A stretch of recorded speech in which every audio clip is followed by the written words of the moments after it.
Urgent. My sister's YouTube channel at Renawatif has been hacked. Please be aware of any strange or unusual content posted on her channel as it is no longer under her control. We urge you to subscribe to her new channel, Rena Fiction, to avoid any confusion or misinformation. Thank you for your understanding and support during this difficult time. Hello to all lovers of lemon scenes. I invite you all to my boosty so you can watch your favorite Naruto What If stories in complete comfort. A subscription to Naruto Lemon, the first video with a full lemon, is already on my boosty channel. Dare!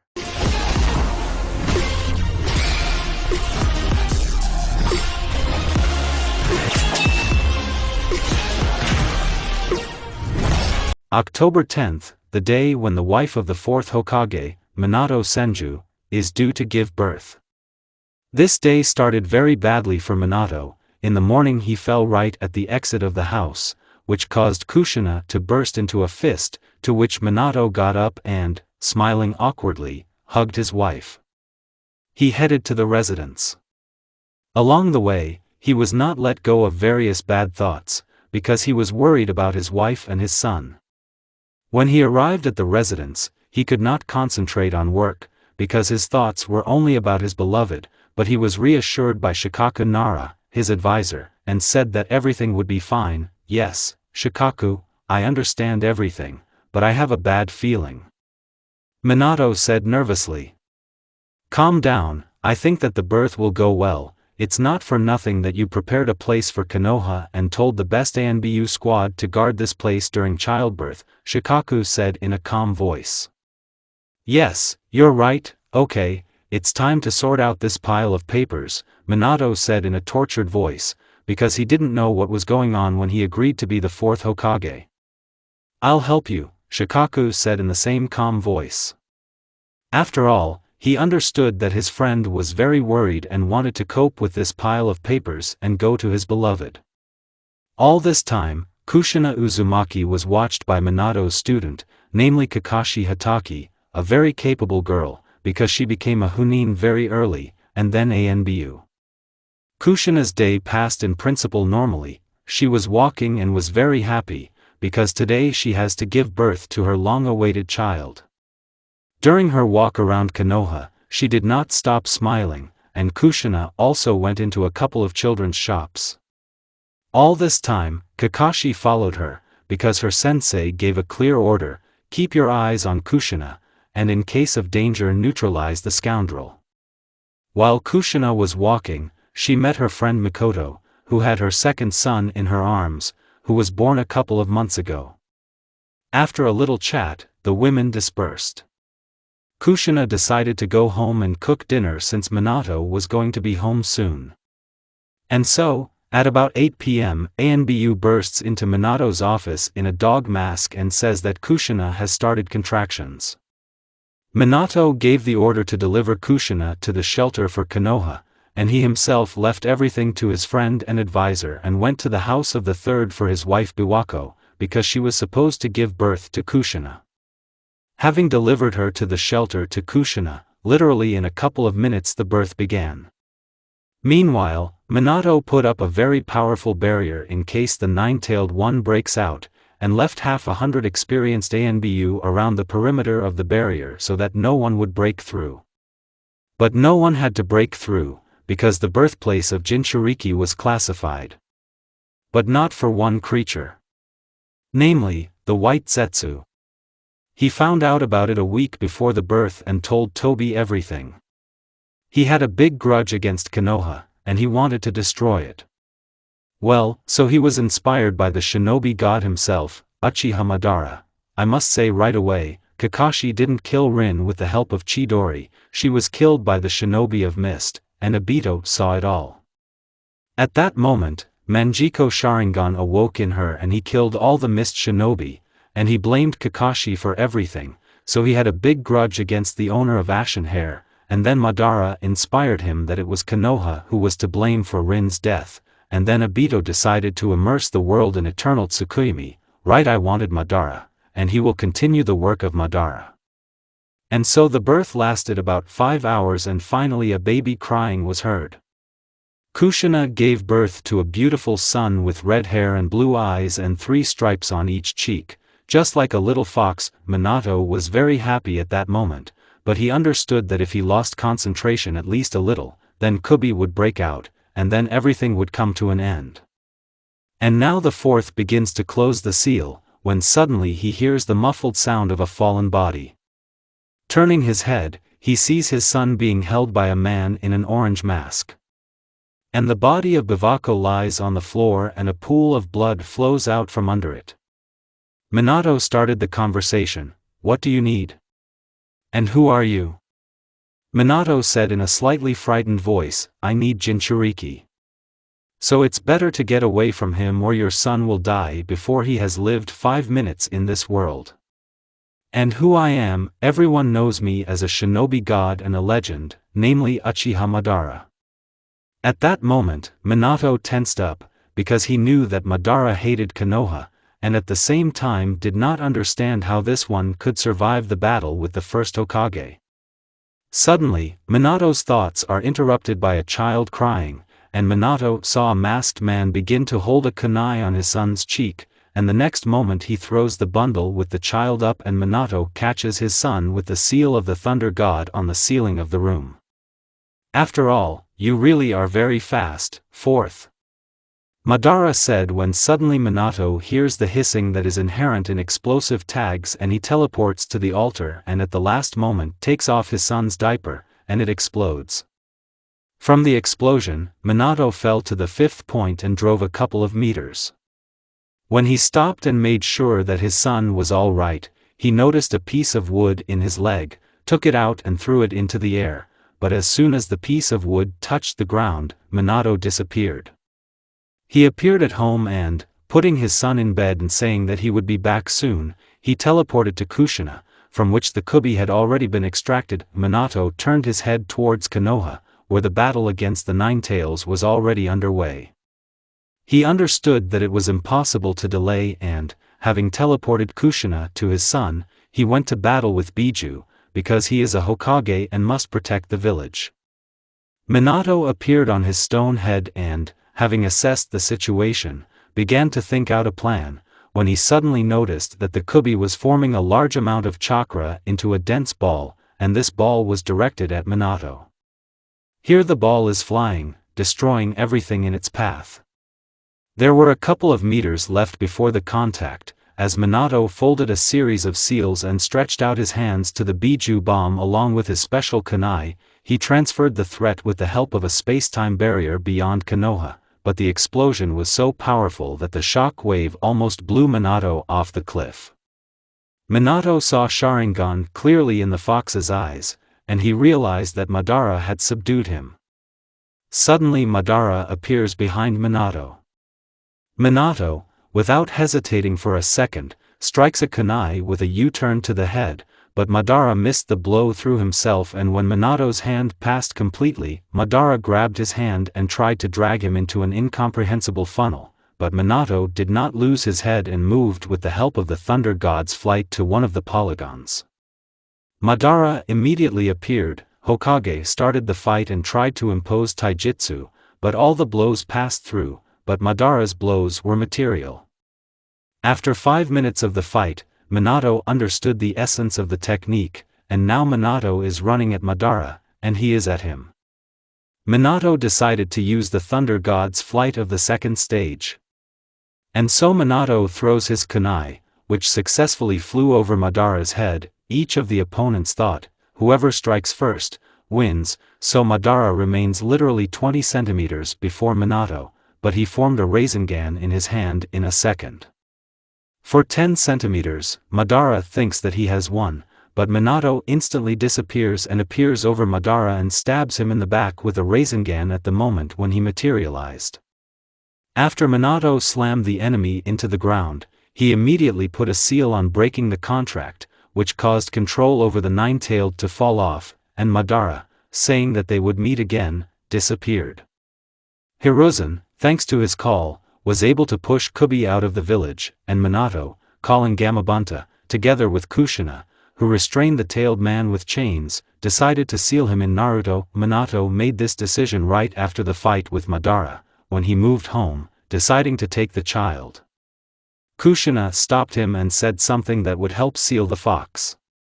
And here is the moment of sealing the nine-tailed in Naruto. Minato folds the seals to summon the god of death, but Minato mixed up one seal, and Shinigami begins to seal the entire tailed in Naruto due to the fact that Minato mixed up the last seal, but the fox did not give up, and now, when half of it was sealed, Kushina's chains weakened, and he decided to kill his vessel. But Minato and Kushina did not let this happen, and Kyuubi pierced Minato and Kushina with his claw, and so the Shinigami completely finished sealing, taking Minato's soul. He disappeared and two dead bodies fell to the ground, but Kushina had the strength to pass on knowledge to his son.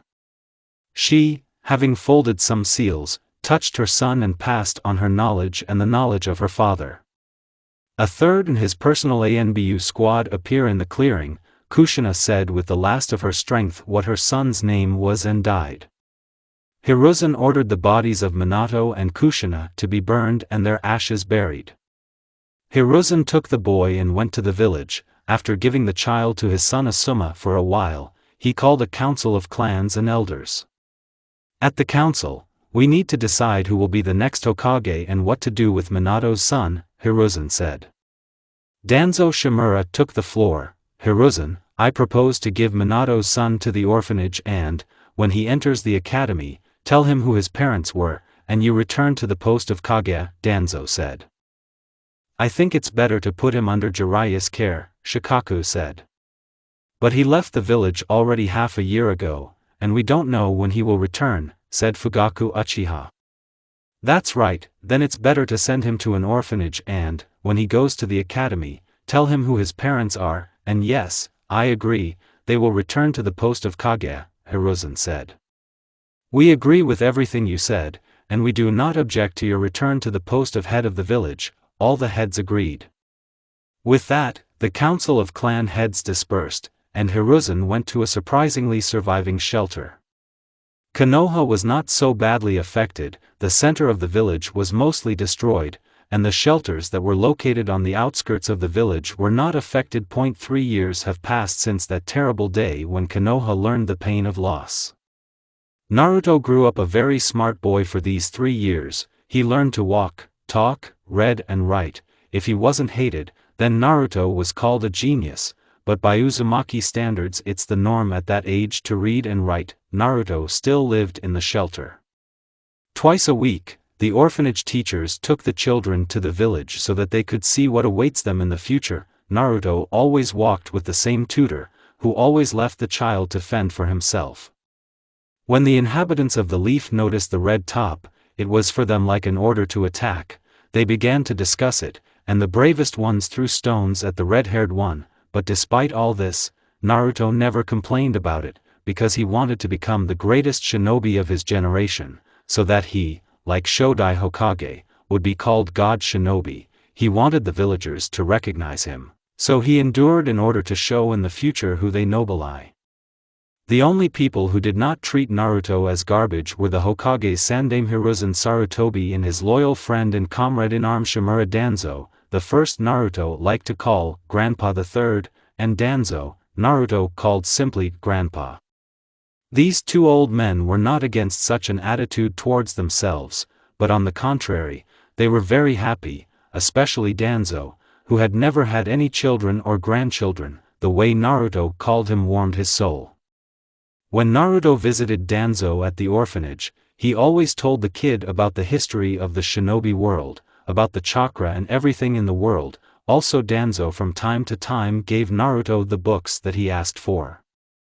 During Naruto's solitary walks, he always met Grandpa Danzo and went with him to the park, where Danzo always told stories from his life, which Naruto loved very much. Naruto especially liked the stories about training with the ninja Hokage Tobirama Senju. Danzo always told how he was a great shinobi and just a genius in Suiton and Jakuken ninjutsu. Naruto also knew that Grandpa Danzo had gone through 3 wars together with Grandpa the Third, which he greatly admired. Danzo and Naruto often stayed up late in the park, which is why Naruto was lectured by the teachers, and sometimes he stayed without food for several days. And one of these evenings Naruto was walking in the direction of the shelter when he suddenly bumps into a drunken Chunin, who was in the company of two more Chunins. "Hey, look where you're going," shouted drunken Chunin, and, "I'm sorry, I didn't do it on purpose," Naruto said in a trembling voice and bowed slightly. "And look, it's a demon," said the second Chunin. "Now you will answer for everything you did 3 years ago," said the third. One of them took Naruto by the scruff of the neck and dragged him into a dark alley. Uzumaki did not resist because he understood that everyone in the village hated him and no one would help him. But how Naruto was wrong at that moment. "Here you go, for my brother," shouted drunken Chunin and hit Naruto in the stomach. Why Naruto began to gulp air greedily. This went on for a few more minutes. While their cries that the red-haired man killed someone were not heard by a passing Shisui Uchiha, who was going to give a report on the completed mission. Shisui is 8 years old at this moment and she graduated from the academy as a true genius, which is why Hiruzen allowed her to carry out missions alone. Shisui is about as strong as an average Chunin. She ran into an alley and a terrible picture opened up to her eyes, a boy of 4 to 5 years old lying on the ground covered in blood and bruises and being beaten by some 3 Chunins. From this picture Uchiha went berserk, quickly activating the Sharingan. She rushed at the shinobi. The Chunins didn't really understand anything as they fell dead. The girl created a clone, sent him to the residence of the Hokage, and she picked up the boy from the ground and ran to the Konoha hospital. She was not accepted there, relying on the fact that the demon would not lie with other citizens. Then the young Kunoichi ran to the clan hospital. When she reached the Uchiha quarter, she immediately rushed to the hospital. After giving Naruto to the doctors, she began to wait for her to be allowed to this boy. She was thinking how it was possible to beat an innocent child. Meanwhile, in Naruto's subconscious, he found himself in some kind of sewer where water dripped from pipes to the floor. He saw several hundred passageways, but he was attracted by one that was slightly to his left. From this passage there was warmth and at the same time anger and cold. He went to this passage, so he wandered through the maze for 20 minutes until he came out into a large hall, and in the middle of the hall there was a very large cage. The boy came closer to this cage and the silhouette of a girl appeared from it. Naruto didn't understand what was going on at first, but this girl exuded malice and her ki put a lot of pressure on him, but Jinchuriki stood still through fear. And finally a girl with blood-red hair that dissolved into 9 separate strands, about like Kushina when she was angry, appeared. This girl had a great figure and a size 3 chest. "Oh, so this is my jailer," Ninetail said with contempt. When she said that, her ki was asleep, but the tailed one didn't notice it. "Hello, I'm Naruto Uzumaki," said the owner of the red hair and bowed. From such a bijou briefly fell out of reality and thought that he was the first to greet her with respect. "Aren't you afraid of me? Because I'm a 9-tailed devil myself." A little surprised she said, "No, why should I be afraid of you, 9-tailed-san? Because you are very beautiful." Naruto spoke in a slightly confident voice. "What's your name?" young Uzumaki asked. From this, the chicken fell out even more. She wondered if this was the child from the prophecy that her father was talking about. She decided to trust him and tell him her name. "My name is Kurama," said the former fox. After all, because Minato mixed up the seals, she became a human. "It's a very beautiful name," Jinchuriki said, which made Kurama embarrassed. "And you will be friends with me. I just don't have any friends and I hope that at least you Kurama-san will become my friend," Naruto said in a sad voice. "Of course I'll be your friend. And let's do it without any suffixes," Kurama said. "Good," Naruto replied happily. "Everyone go, it's time for you," Kurama said and threw Naruto out of her subconscious. Meanwhile, something jumped in Kurama's chest and she realized that she liked this kid. All this time, Shisui was waiting for Naruto to wake up, and the third Hokage was also waiting for this. And so Naruto opened his eyes as Shisui asked a question. "Are you all right?" "Yes." Naruto replied, "Oh, Grandpa, and you're here," Naruto said happily and smiled in all 32 teeth.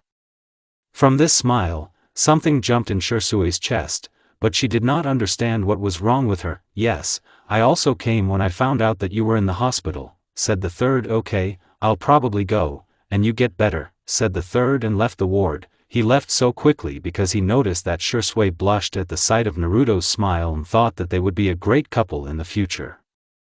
"Did you bring me here? And what's your name?"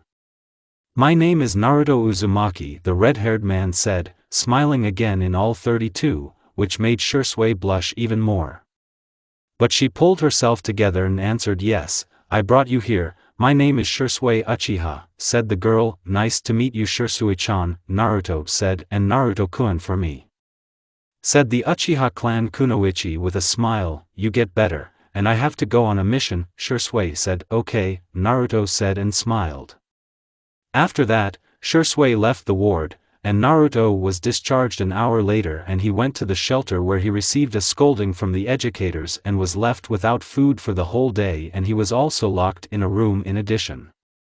But Naruto did not despair, but decided to try to feel the chakra. He sat down in a meditation pose and began to try. After about 2.5 hours he felt it and began to drive through the chakra channels. He learned about it from Danzo's grandfather. So Naruto drove the chakra for about 2 hours, until Kurama said that it was too early to develop control and a focus of the chakra, because physical training was needed. She argued that if there was more spiritual energy than physical, then Naruto could die in the worst case, and at best be left without a chakra at all.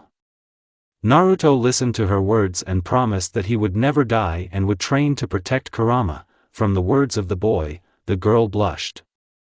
After a whole day locked up, Naruto was released from the room. Naruto sent everyone to himself and silently in dust escaped from the shelter, because a day on the floor with virtually no movements for a child in whom interest in everything is boiling. He showed himself and Naruto decided to warm up a little by walking around the village. During his walk Naruto caught glances full of hatred and suspicion, but it was all fixed by Danzo, to whom his personal ANBU reported that Naruto was seen on the streets of the village. Danzo decided to save Naruto from all these views. When Naruto met Danzo, he was very happy. Actually, Danzo was also happy to meet this red-haired miracle that always lifts the mood. Naruto rushed into Danzo's arms, which made the old man very happy. The elder suggested walking to the park, where Naruto began his story about what was in the shelter. Naruto told Danzo how he was treated, and Danzo decided that he would go to Hiruzen and ask him to give Naruto an apartment. And so, after a long conversation about everything in the world, they said goodbye and parted. Naruto quietly sneaked into the shelter and went to bed. The next day, one of the ANBU said that Hokage was waiting for him. Naruto went to Grandpa the Third. In Hiruzen's office. "Did Grandpa call?" the boy asked Hiruzen. "Yes, Naruto called," the head of the village replied to Tom. "The fact is that we allocate you an apartment, and a monthly allowance of 10,000 rubles, said the third. "Really? And then can I ask you for a pass to the library of the Hokage Nine-Dame?" the kid asked. Naruto knew about the library from Danzo's stories. "Yes, Naruto is true, but why do you need access to the library of the second?" Hiruzen asked. "I want to become stronger and smarter so that the villagers will recognize me and protect those who are dear to me in the future." Uzumaki said, "Okay Naruto, ANBU will show you your new home and the way to the library," Hiruzen said. After his words, ANBU appeared in the office in a dog mask. Naruto noticed she had long ash-colored hair, which he really liked. On the way to Naruto's house, he decided to compliment this girl in a dog mask. "You have very beautiful hair, I really like it," Uzumaki exclaimed, smiling with all 32 teeth. From this, Kakashi was a little taken aback and blushed because no one complimented her about her hair except Obito. Pow Kakashi, it's been a long time since they told me how beautiful my hair is. The last one who did it was Obito right before his death. It hurts to remember. It will be necessary to visit the memorial. He is an interesting boy, we will have to learn more about him from the Hokage. End. Pow Kakashi, thanks, said the girl. And what is your name? The boy asked the ash-haired woman. And you have no right to disclose their names, so I'm sorry, she said. It's a pity, but I wanted to know the name of the owner of such beautiful hair, Uzumaki said in a sad voice. During this time, while the dialogue was going on, they reached Uzumaki's new apartment. Kakashi handed him the keys and disappeared into Shunshin. Naruto went into his new home and was very happy because he would no longer be oppressed in the shelter. Now he can live in peace, our hero thought, but how wrong he was at that moment. After that beating, Naruto decided for himself that he would become stronger because he had two friends, well, to be more precise, two girlfriends, whom he would protect at all costs. A year later, Naruto has been training physically all this time. He has not yet developed in terms of chakra and hearth development, because Kurama warned him what could happen to him. Shisui sometimes helped him with training. Flashback: a week after settling into a new house, Naruto was beaten, but Shisui saved him again by swallowing him. She took him to his house. She knew that he wanted to become stronger. Therefore, I decided to write a daily routine for Naruto. Having painted everything on a piece of paper, she left Naruto's house. Meanwhile, in Naruto's subconscious, he was talking to Kurama. Kurama, listen, and you didn't know my parents? Uzumaki said. Yes, I did, and they left a gift for you in the form of their knowledge. Kurama talked. Really? Then you can tell me how I can get this knowledge? Uzumaki asked. Just imagine the shelves with scrolls, Kurama said. Naruto presented what Biju said and two shelves appeared next to him. One had written Uzumaki clan techniques, there were a lot of them, and the second had about 30 scrolls and his father's techniques were written on the shelf. Kurama, tell me the name of my parents, Uzumaki said. Kurama thought for a very long time and still decided to say, it was Kushina Uzumaki and Minato Senju, Kurama said, expecting a very violent reaction. Oh, I forgot to mention Naruto was able to change the look of his subconscious. His subconscious looked like this: a large clearing, a small waterfall and a stream, a forest and a two-story house for Kurama next to the entrance to the forest. So my parents were heroes who saved Konoha. And I'm also a relative of the first and second Hokage, the boy said with a thoughtful look. It looked funny when he thought about it, because it's not every day you see how the cute face of a 3-year-old child looks very thoughtful. You also have another grandmother, her name is Tsunade Senju, and you may also have the Mokuton genome, Kurama said. Naruto was very happy that he had a grandmother and that he might be able to learn the techniques of the first, which meant that he was gradually moving towards his dream. When Naruto woke up, he saw a note and a piece of paper with a daily routine on the nightstand. Naruto, I've made a list of training sessions for you here for a year, because I know that you want to become stronger. Good luck to you.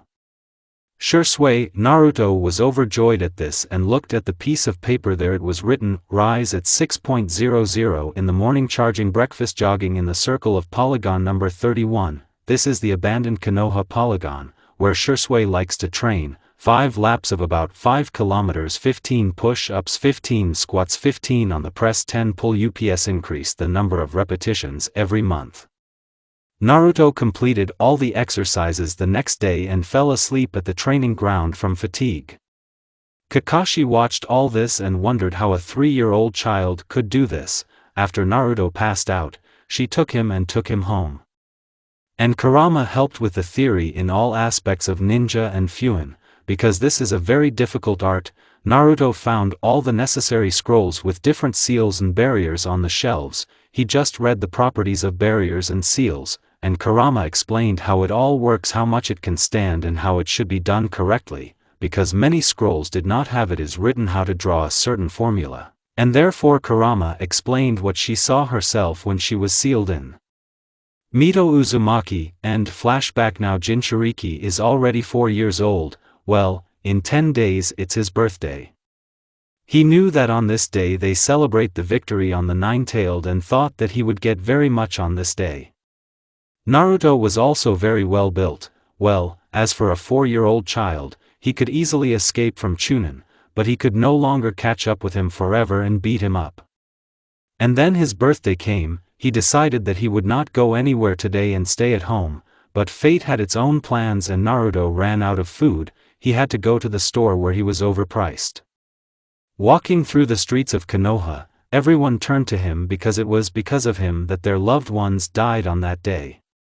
When he reached the store, Naruto bought 10 packs of custard ramen at an inflated price and went home, but as luck would have it, a crowd of drunken chunins was coming to meet him. Naruto thought to run away, but one of the shinobi managed to notice him and threw a kunai at him, which hit his leg, causing Naruto to fall to the ground and just endured, because he knew the true shinobi will not show emotions in front of the enemy. Here they dragged him into the alley where his beating began. He could not fight back because of a punctured leg. Here a very heavy blow flies into Naruto's head from which he almost lost consciousness and Naruto's body switched to the instinct of self-preservation, when suddenly he instinctively touches the ground with his hand and tree roots begin to break out of it, thereby enveloping the shinobi and preventing them from making any movements. At that moment, Shisui decided to look at Naruto. She knew that it was his birthday today and decided to congratulate him, as she noticed a small trace of blood leading to the alley. Running there she saw how the shinobi entwined the roots of trees and Naruto lying unconscious, who was covered in blood and bruises. She took him to the hospital and she went to the Hokage after all. She understood that it was Naruto who called the roots of the trees. In Hiruzen's office, Shisui knocked and Hiruzen shouted, "Come in." Hokage-sama. Naruto was beaten again and he also awakened the genome of the first Hokage, young Kunoichi said. Hiruzen was shocked that someone was able to awaken the genome of the first. "Okay, Shisui, tomorrow morning I will go to him with Danzo and tell him the truth about his birth," Hiruzen said, lighting his pipe. "What truth?" The girl was perplexed. "That he is the son of Minato Senju and Kushina Uzumaki. Now it is clear from where he has the genome of the tree, although the fourth did not have it," the girl said thoughtfully. "Yes, Minato could not test this genome, as well as his mother Tsunade Senju." This made Shisui a little crazy. "Then I'll go, Hokage-sama," the girl said and left the office. "Yes, Minato, your son will become a great shinobi," Hiruzen said, looking at the portrait of Yondaime Hokage. Flash forward. "Well, Ken, I see you brought your whole clan to battle with me alone." An old man with sparse red strands of hair spoke up. "Yes, and today you will die like the whole shinobi world. Even though you were able to delay our arrival, this will not save you." The head of the clan spoke. "Attack the clan. Let's show that we are stronger than this miserable worm," the head shouted. An old man with almost white hair put one hand on the sheath of his katana and the other on the hilt of his katana. "Well, let's go back to the old days," the old man spoke, rushing forward with incredible speed. Why did a crater appear in the place where he was standing? Flash forward. While Naruto was unconscious, Kurama found a couple of bookmarks, namely for kindness and for submission to what type. It was not difficult for her to remove the bookmarks, since they did not have time to get stronger. The morning didn't start very well for Naruto. It was all because of the fucking bookmarks. Naruto had a headache because of the removal, but to his surprise it passed quickly, and when the pain ended, Hiruzen and Danzo looked at Naruto. They wanted to tell him about his origin. "Oh, Grandpa the Third and your grandpa here," young Uzumaki spoke in a slightly sad voice. "Yes, Naruto, we may not have very happy news for you. They are related to your pedigree," Hiruzen said. "Naruto, the thing is that you, Jinchuriki, the son of the fourth Hokage," interrupted Naruto. "Danzo, but from where do you know?" Hiruzen was perplexed. "Kurama told me about everything," Naruto said, smiling. "As I understand it, a chicken is a nine-tailed one." Danzo said. "Yes, Grandpa Danzo, I have been friends with her for a long time. About a year ago," Naruto said cheerfully. "Since that's the case, we give you Minato's house and his bank account. There are 40 million," said Hiruzen. "You will also train with Yamato and Shisui," Danzo said. "And who is Yamato?" Naruto asked the question. "This is one of the ANBU who owns Mokuton," Hiruzen replied. Jinchuriki was very happy because he was one step closer to his dream. After Naruto was discharged from the hospital, he went to the residence to get the keys to the house and money. When he got there, he took the keys and money. as well as Anbu in a cat mask helped him move things to a new house, and now the boy enters his house, and everything in it was like 4 years ago. Because Kushina has put a lot of barriers on the house. Naruto immediately decided to look into the refrigerator and try to cook something. Minato's son found a lot of food in the refrigerators, decided to make sandwiches, he ate and went to inspect the house. After examining the house, Naruto chose a room for himself and noticed his father's office, deciding to look into it tomorrow. Naruto went to bed. Naruto did not take his parents' bedroom.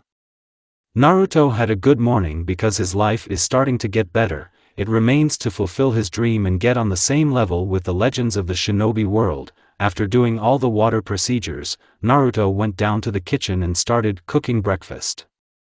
Having cooked himself an omelette with bacon, he ate and went to explore his father's office. Going there, on the table he found a note addressed to him. The note contained the following words: Naruto-san, if you're reading this, then Mom and I are already dead.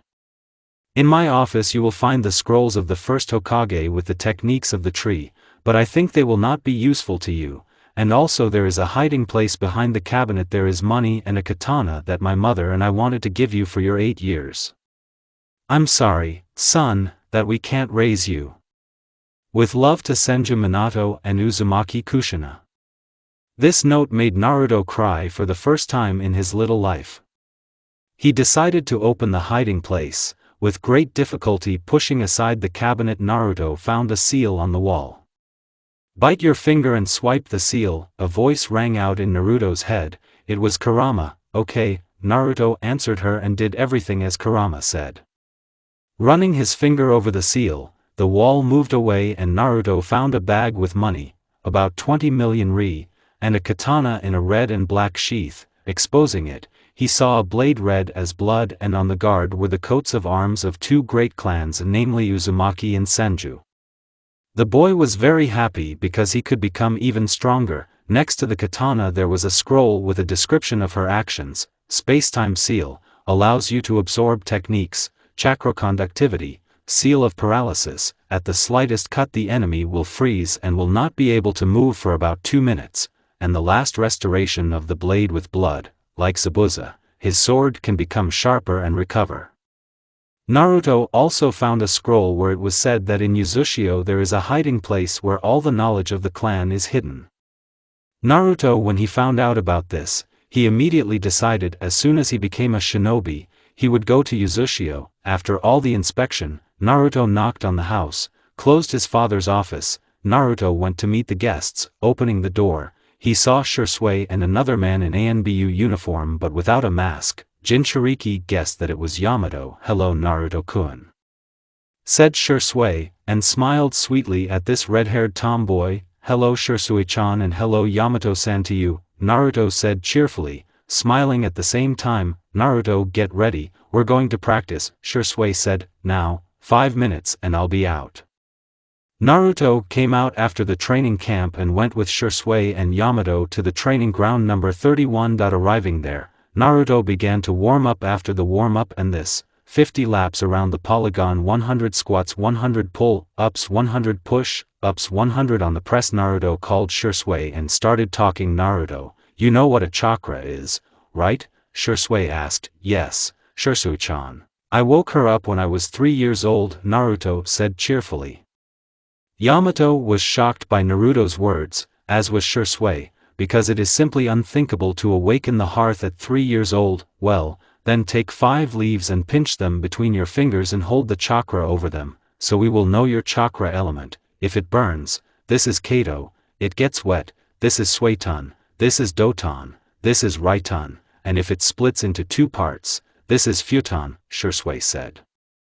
After which Naruto did so. The first leaf got wet, the second disappeared, the third closed, the fourth divided into 2 parts, the fifth was covered with wood. From this picture, Shisui and Yamato stood in complete shock, and so did Naruto. Actually, Naruto is very amazing, Yamato exclaimed. Yes, we will help you develop all these elements and also taijutsu, bokujutsu, throwing kunai and shuriken, and kenjutsu. After that, Naruto's training began. Since that moment, 3 years have passed. Naruto trained with Yamato, Shisui, and Kakashi. She helped him develop Raiden and Doton. Also in Taijutsu Naruto pulled up Mato Gai, and his Kenjutsu was trained by Shisui and about a strong Chunin. Naruto also learned several seals and barriers, namely, Seal of Paralysis, Spatial Pocket, Sealing in a Scroll, Seal of Blindness, Seal of Internal Garenge. When applying this seal, the enemy's organs begin to burn. Sound Barrier, a weaker version of the Barrier of the Four Crimson Lights.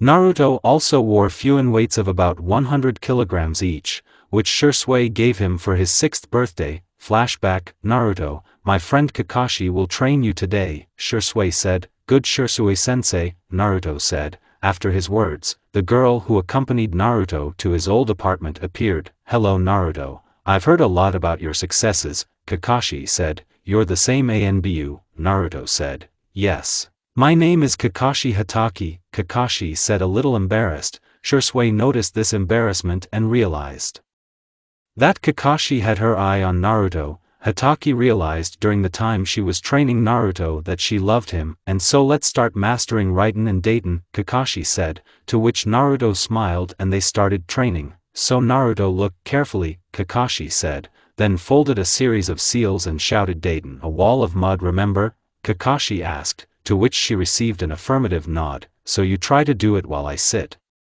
Kakashi said starting to sit down, but she managed to sit down as Naruto performed the technique the first time, to which Kakashi was surprised. Naruto, you're a genius, just like your father, Sensei exclaimed in surprise. After that they continued their training and flashback, and on the day of admission to the academy, a boy with a red crown stood and listened to a tedious speech about the will of fire and all that. How a brunette with a hairstyle like a pineapple approaches Naruto. You're Naruto, lazily through Shikamaru. Yes, I'm Naruto Uzumaki, but what's your name? Naruto asked. Shikamaru Nara. Shika answered him lazily. Aren't you interested in this nonsense, too? Naruto asked. Nara said lazily. So they stood watching the clouds float. Naruto immediately realized that Shikamaru did not wish him harm, because Kurama had taught him this, although so far Naruto's empathy was difficult, but he sought to improve it. Naruto also removed the seal and met with his father. At that moment, Naruto expressed all his dissatisfaction and punched Minato with a fist imbued with chakra. And so the Hokage finished his speech and everyone went to classes. Naruto and Shikamaru came in last. They got into a class with clan children, as in the canon. They sat down at the last desk near the window and watched various discussions take place in the classroom. Someone is arguing, someone is discussing how cool they will become. Here is a crowd of girls spinning around the heir of the Uchiha clan. Naruto just looked at it and that's it. And here comes a young brown-haired man with a scar on the bridge of his nose and with his hair tied in a high ponytail. So class to places, I'm your homeroom teacher, my name is Yumino Irika, said the man from whom the anger emanated towards Naruto. I will call you one by one, and you tell me about yourself, said brown-haired. And so Sakura Haruno, said Irika, after which Naruto did not listen. And now it was their turn with Shikamaru, so the next Shikamaru is Nara, Irika said, after which Shika stood up and said, my name is Shikamaru Nara, I dream of becoming a cloud to do nothing. Shika said lazily, all right, sit down, the teacher said a little displeased. So Naruto Uzumaki, Irika said angrily. Naruto lazily stood up and said, my name is Naruto Uzumaki, my dreams will not interest you, and it's too early for you to know about the goals. Naruto said indifferently, Sensei, he only said the name.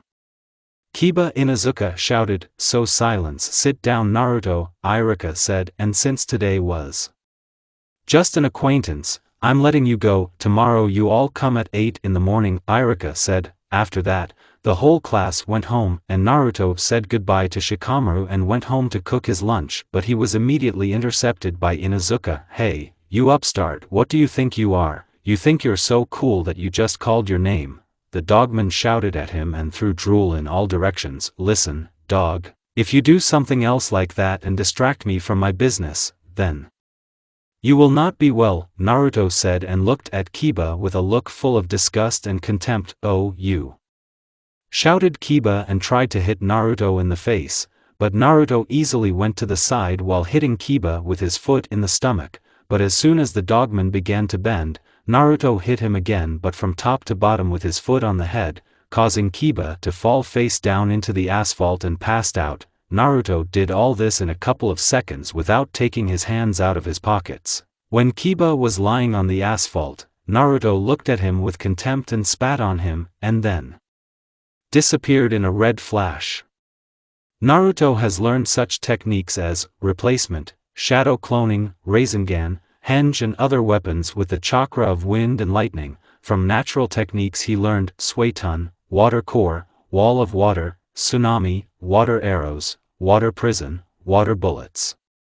Naruto learned all the techniques of the Suiton from the library of the second, Raiden, spear of lightning, ball lightning, flight of the thunder god. Naruto has his own formula not like Minato, thunder dragon, Raikiri, electric touch, shadow clone imbued with lightning chakra, Dayton, mud wall, stone bullets, stone armor, earthquake and earth rupture, futon, gust, storm, vacuum bullets, vacuum palm, air prison, wind blade, mokuton, hobi defense, wooden golem, heavenly tree dragon, piercing tree thorns, multiple tree cloning, underground roots, wooden shackles, tree cloning, blocking wooden wall, entwining trees. When Naruto returned home after beating the dogman on a quick hand, he cooked himself a light but very hearty lunch. After such a lunch, Naruto decided to take a bath, and then moved to his favorite training ground. After all his business, Naruto put on training clothes and headed to the place. When Naruto got there, he started warming up. It lasted exactly 28 minutes. As soon as the warm-up was over, Senju took a short break, then Naruto, who had already regained his strength a little, began to hone his chakra control. He wanted to achieve such control so that techniques could be performed without seals, but Naruto is still very far from such art. The control training turned out to be very good, because there were fruits. Now Naruto's techniques required one less seal and spent less chakra. Satisfied, Naruto decided to talk to Kurama.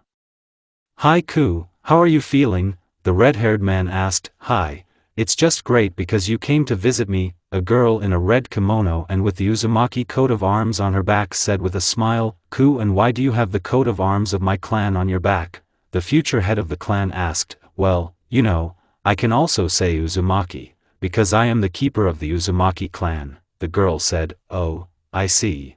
So I'm not one of this clan," the kid said cheerfully and smiled in all 32 teeth. Naruto showed such sincere emotions only to close people, of whom there were not so many. "Yes, by the way, I have a little idea how to improve your skills and how to gain experience," Kurama said, smiling. Naruto blushed a little from her smile, because Kurama was very cute when she smiled. "Yes, well, then lay out your idea," Naruto said. "In general, you need to leave the village for 5 years, before passing the genin exam. The idea is not a bad one, but I think it will be necessary to create a special clone, which is imbued with my and your chakra," Naruto said thoughtfully, "and a new technique has already emerged in his head, which he himself will bring into the category of forbidden in the future." And Naruto began to think over a travel and training plan for 5 years. At first, he wanted to visit the Land of Iron to learn Kenjutsu. Then for a year he would go to Uzushiogakure to gain knowledge about the clan and about the highest fuin that Ashina Uzumaki himself owned, the first Uzukage and unfortunately the last. Naruto found out about this from one scroll that his mother left him. He also found out that he is Ashina's great-grandson. After 2 years of training, Naruto thought to wander around the world doing the work of a mercenary. Naruto knew that he could become famous like his father. Evening. Hokage's office. "So Naruto, come on again, you want to leave the village for 5 years for training, am I right?" Hiruzen asked. It was very hard for him because Naruto became like his own grandson for him. "Yes, Grandpa, I decided to go on a trip for 5 years, Naruto spoke calmly. "Well, I'll give you the go-ahead for this, but what will you tell your friends?" Hiruzen asked another question. I've already thought of it. I won't tell them anything. I will simply create a special clone with the help of one Fuin seal, saturating him with my chakra and kurama, and I will also give him a piece of my life force. Thus, he will grow like me and it will be impossible to dispel him. Well, if I don't want it, said the young Uzumaki. Okay Naruto, when are you planning to move out? Hiruzen asked. At dawn I will move out of the village and return just in time for the genin exam. The boy spoke in a calm voice. Okay, Naruto, you can go prepare your clone, otherwise I still have to sort out these documents, Hiruzen said wearily. When Naruto came home, he went down to the prepared room underground. This technique required the blood of the owner and the knowledge of Fuinjutsu from the category of special ones that were used at the time of Uzumaki's death. Naruto started with this seal. It was very voluminous and carried more than 2,000 characters in the ancient language of the clan, and so, after 3 hours, the last symbol was drawn, the last touches remained. Carefully opening his vein, Naruto began to pour blood into the seal. Kurama helped with regeneration. Then when everything was ready, the wound was healed and Naruto began to fold the seal along the way through his legs, pouring his own and Kurama's chakra into the seal. When the last seal was folded, Naruto shouted the name of the technique, touched the seal and his clone began to form in front of him from the blood. When everything was ready, Naruto instructed the clone to study at the academy for an average ball and stand out slightly while the clone was preparing for everything. Naruto rested because it took so much energy to create such a clone. Sunrise. Konoha Gate. A red-haired boy stood in front of the gate. He looked 10 years old, although he was only 7. He was dressed in black pants with red stripes on the sides and an Olympic shirt with the same stripes only on the sleeves and sides of the Olympic. He also had black shinobi sandals with red inserts. Also, during the training, Naruto's hair grew very much to about the shoulder blades. The hair was gathered in a low ponytail, and now the journey of the future Scarlet Devil begins. Naruto went to the Land of Iron to study with the best masters of Kenjutsu. Naruto took with him only 40 Thazandra and that for equipment. He also took with him several sets of new clothes and of course he took his katana. All this the boy sealed in a seal on his forearm. On the way to the Land of Iron, Naruto carried out orders for various bandits. At the reception points of heads he began to be called the Scarlet Devil, due to the fact that Naruto always came to them covered in blood and indifference to all this was read in his gaze. Naruto took the money and simply disappeared in a scarlet flash. Also because of Hiration is called the Devil's Flash. Having reached the gates of the Land of Iron, he was stopped by the guards and asked the purpose of his arrival. Naruto replied that he wanted to learn the skill of Kenjutsu. The guards pointed to the temple on the outskirts of the country and Uzumaki went there. There he was met by Mifune, the greatest samurai and the unsurpassed master of Kenjutsu. Naruto told him the purpose of his training and showed his katana, which Mifune was very surprised, because this katana was forged by a hermit blacksmith about 70 years ago. Naruto-kun, where did you get this katana? Mifune asked. Mifune, I got this katana from my parents, namely from Minato Senju and Kushina. Uzumaki, Naruto replied, it's clear, it's just that this katana belonged to Ashina Uzumaki, who once trained with the same master with me, Mifune said, remembering how Ashina was the only one who defeated the great master in the exam for the right to own a katana. Well, I'll help you learn Kenjutsu, said the old man. Thank you very much to Mifune-sama, answering Naruto and then bow tomorrow. To be here near the temple at 5 a.m., your training will begin tomorrow. All right, master, and so Naruto's training began. He immediately took away the katana from the red-haired one and said that he would get it in a year and then if he passed the exam for the right to own this katana. For the first 3 months, Naruto taught the racks and how to swing correctly and how to hold a katana. After months of theories, practice with a wooden sword began. For 6 months Naruto constantly received a wooden sword from Mifune and therefore always walked all bruised. After the expiration of the period of receiving Naruto with a sword from Mifune, the boy began to leave bruises on his hands, legs or torso of sensei. From this all the students of the temple were shocked because no one could hit the master and then Naruto was able to do this in just 9 months. Mifune noticed Naruto's genius just like Ashina's. And now the time is coming for the exam for the right to own a katana. Naruto entered the ring. He was given a wooden sword and Mifune took a simple katana. Why Naruto was shocked, but understood if he did not pass, then how would he become the new god of shinobi? And so they gave the Otmazku to fight. Naruto, having imbued the wooden sword with chakra, rushed at Mifune.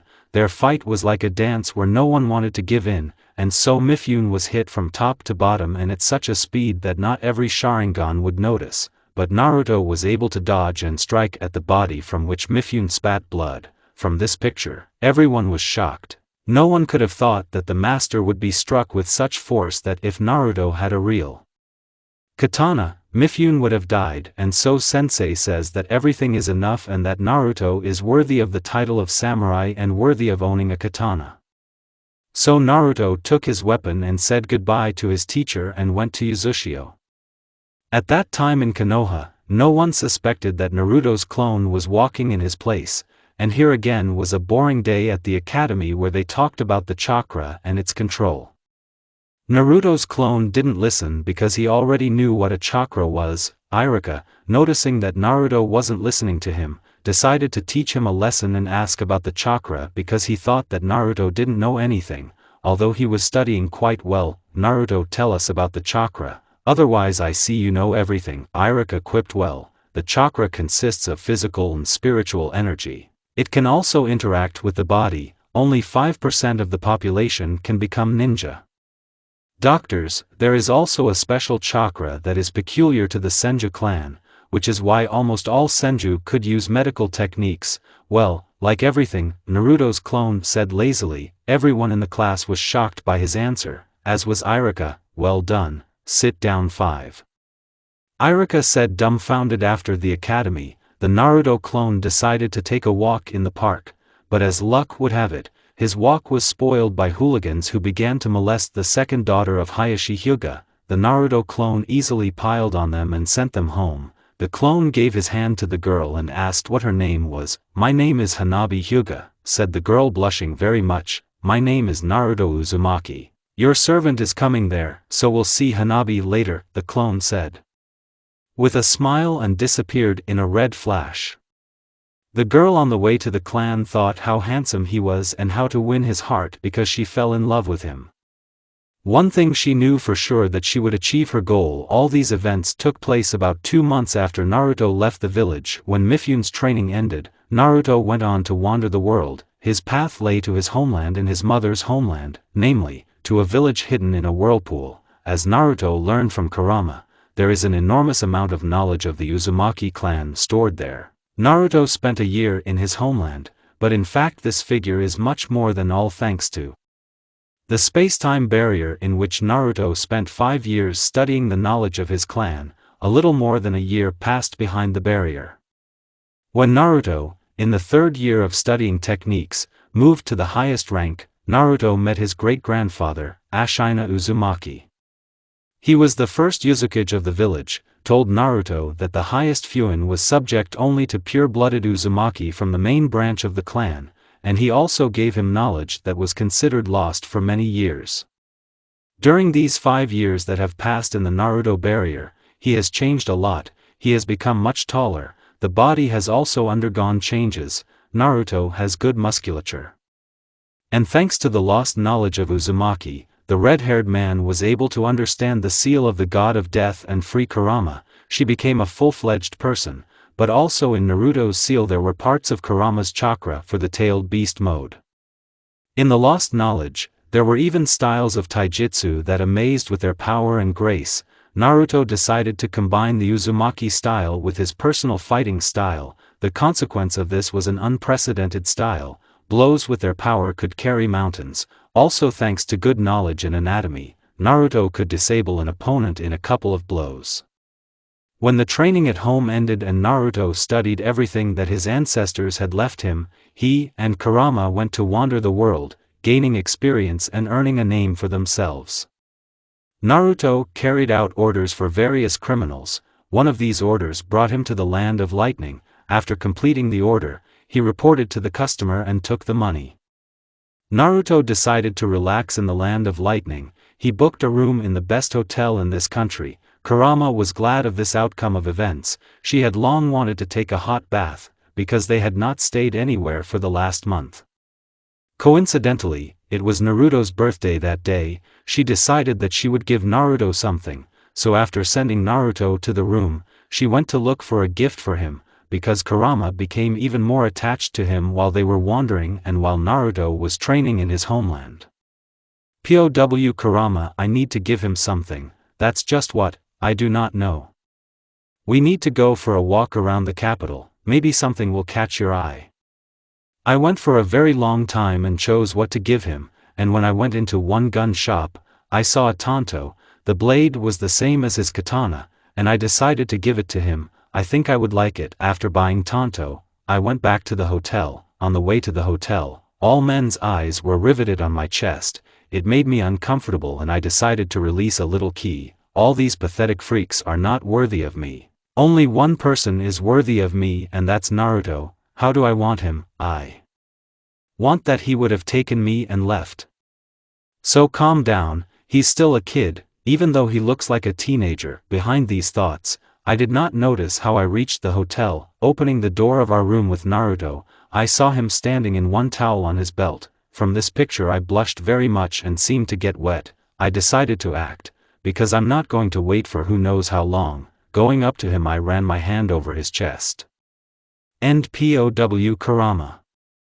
When Kurama left, as she told Naruto, just to take a walk, Naruto decided to take a hot bath and refresh himself, because it's one thing to kill another to rest, especially morally. Lying in the bathroom, Naruto wondered how his life would have turned out if his parents were alive. Naruto spent about half an hour thinking like that. He decided that enough was enough, and getting out of the bathroom, he threw on a towel and tied his long hair in a ponytail and went to get dressed. When Naruto came out of the bathroom and had already walked half the way, he saw Kurama. She was somehow not her own. Kurama gracefully approached Naruto and ran her neat hand over his chest. Naruto noticed that Kurama blushed and her gaze became a little cloudy, but when she ran over his chest, an electric charge ran through Naruto's body and his device became big and hard. Kurama did not stop on her chest and began to drive her pen over Naruto's penis, and when she wanted to go even lower, her hand collided with something very hard and big. From this Kurama blushed even more. Kurama, what are you doing? Naruto asked such a stupid question in the morning. Naruto gave the keys to the room and went to the exit where Kurama was waiting for him. When she saw that Naruto was already walking, she jumped onto the nearest roof and ran towards the village of clouds. Naruto followed her. After about 2 hours, Naruto and Kurama were already a couple hundred meters from the village gate. Approaching the gate, they were stopped by the shinobi who guarded the entrance to the village. The cloud shinobi asked who they were and the purpose of arriving in their village. Naruto replied that they were travelers who had come to their village to have a little rest from the road, to which shinobi simply nodded and made a sign with his hand. An ANBU fighter appeared next to him. Naruto asked what was going on, but he was quickly calmed down and told that this person would accompany them to the wreckage. On the way to the residence, Naruto heard someone crying quietly in 2 male voices. They were arguing who would fuck this whore first. Turning into this alley, a terrible picture opened up for Naruto. A girl was lying on the ground. She looked 11 to 12 years old. She looked like this: short wheat-colored hair, light blue eyes, clothes were dirty and all torn. The girl was bruised and very thin. Naruto, remembering how he was also beaten, fell into a rage. He began to draw 2 seals of paralysis in the air, after which they flew through the air to the shinobi. They were simply shackled. After knocking out these assholes, Naruto sealed them in a scroll and approached the girl. Don't be afraid, no one will hurt you, no one else, I promise you, Naruto said in a calm voice. Really, what's your name?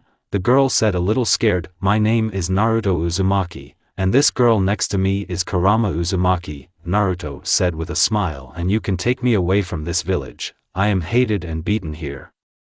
The girl said very quietly, of course I will take you and teach you how to defend yourself, because I feel the genes of the Uzumaki clan in you. Naruto said, by the way, "My name is Ko Samui, there is no last name." The girl said with a sad smile, "Now there is, now you are Uzumaki, let's go to the Raikage, I'll talk to him about you." Giving a hand to the girl, Naruto said. At that moment, the girl fell in love with our Scarlet Devil. In Naruto, she saw the same prince from the fairy tales that her mother read to her when she was still a little girl. After Naruto and Kurama took Ko Samui with them, they headed to the Raikage residence. Along the way, the inhabitants of the cloud cast incomprehensible glances at them, because what is the outcast of the village doing together with people like Naruto and Kurama? The inhabitants of the cloud thought that Naruto and Kurama were aristocrats who came to rest in their village. Approaching the residence of Raikage, Naruto explained everything to the guards and they were let through, and also said that Kage's office was on the second floor. When a company of 3 people went up, Naruto quickly found the right office, went to the door of Naruto's office, knocked and heard Raikage barking, "Come in." Entering the office of the Raikage, Naruto began a dialogue. "Hello Raikage-sama," Naruto said calmly. "Hello, who are you and what is this outcast doing to you?" Hey answered angrily somehow, "My name is Naruto Uzumaki, to my left is my companion Kurama Uzumaki, and behind me is Samui Uzumaki." Naruto replied in a calm voice, "This scum has no last name because her parents betrayed our village," Hey shouted, banging his fist on the table. "Calm down Raikage-sama, I want to take this girl with me, since I feel the genes of the Uzumaki clan, then she is a member of the Uzumaki clan." Naruto was still speaking calmly. "Yes, take this brat, it's still no use from her," Hey barked. "Well, and also I would like to stay in your village for about a month, can you tell me where you have a hotel here?" Uzumaki said, smiling a little. "My ANBU lynx will accompany you." Hey shouted and ANBU appeared in front of him in a lynx mask. "Yes, Raikage-sama." ANBU said without emotion, "Escort our guests to the hotel." Hey Hi said more calmly, and ANBU took Naruto and his companions to the hotel. Upon arrival, Naruto and his companions were met by a girl who helped with the choice of a room. Naruto took one large room for about 4 to 5 people and went to his room with his companions. As soon as they entered, Naruto sent Ko Samui to the bathroom and added after she washed, they would go to the store for her clothes. Samui was very happy because no one cared about her so much. She thanked Naruto and went to the bathroom. After all the water treatments, Naruto gave her Kurama's clothes for a while, namely black shorts just above the knee and a white t-shirt with the sign of the Uzumaki clan. They went to choose her clothes, choosing several sets of clothes. These are 3 sets of casual clothes, workout clothes, a black kimono with a sakura on the back that does not bend the Uzumaki symbol much, 3 pairs of sandals. After all the purchases, they went to have lunch at a small restaurant in the center of the village. Naruto learned about this place from one of the villagers. After a light lunch, they went to the hotel and this went on for a whole month. Sometimes our trio strolled around the village in the evenings. For such evening walks, Ko Samui wore her kimono, which suited her very well, and emphasized her figure. All the men of the village cast glances at her as well as at Kurama, which made the girls a little uncomfortable. Especially Ko Samui, because most often, she was looked at with contempt and disgust. It was unusual for her to catch interested and sometimes lustful glances, but no one dared to approach them, because Naruto's aura scared away even the Hunins who had gone through more than one battle. After a short rest in a month, Naruto and his companions moved on to their journey. After a little discussion, it was decided to go to the land of the wind, namely to the hidden sand. On the way to the hidden sand at the stops, Naruto began to train a little Ko Samui, thanks to which, the girl learned a lot of new things, also learned how to use the chakra and basic taijutsu, which is taught at the academy. Since she could now use the chakra, the way to the sand became faster, because Ko Samui could now saturate the body with chakra and move faster. Although this method quickly exhausted her and they made stops for half an hour every 5 hours. Naruto also decided for himself that in order to restore the clan, he needed a lot of girls and he had them.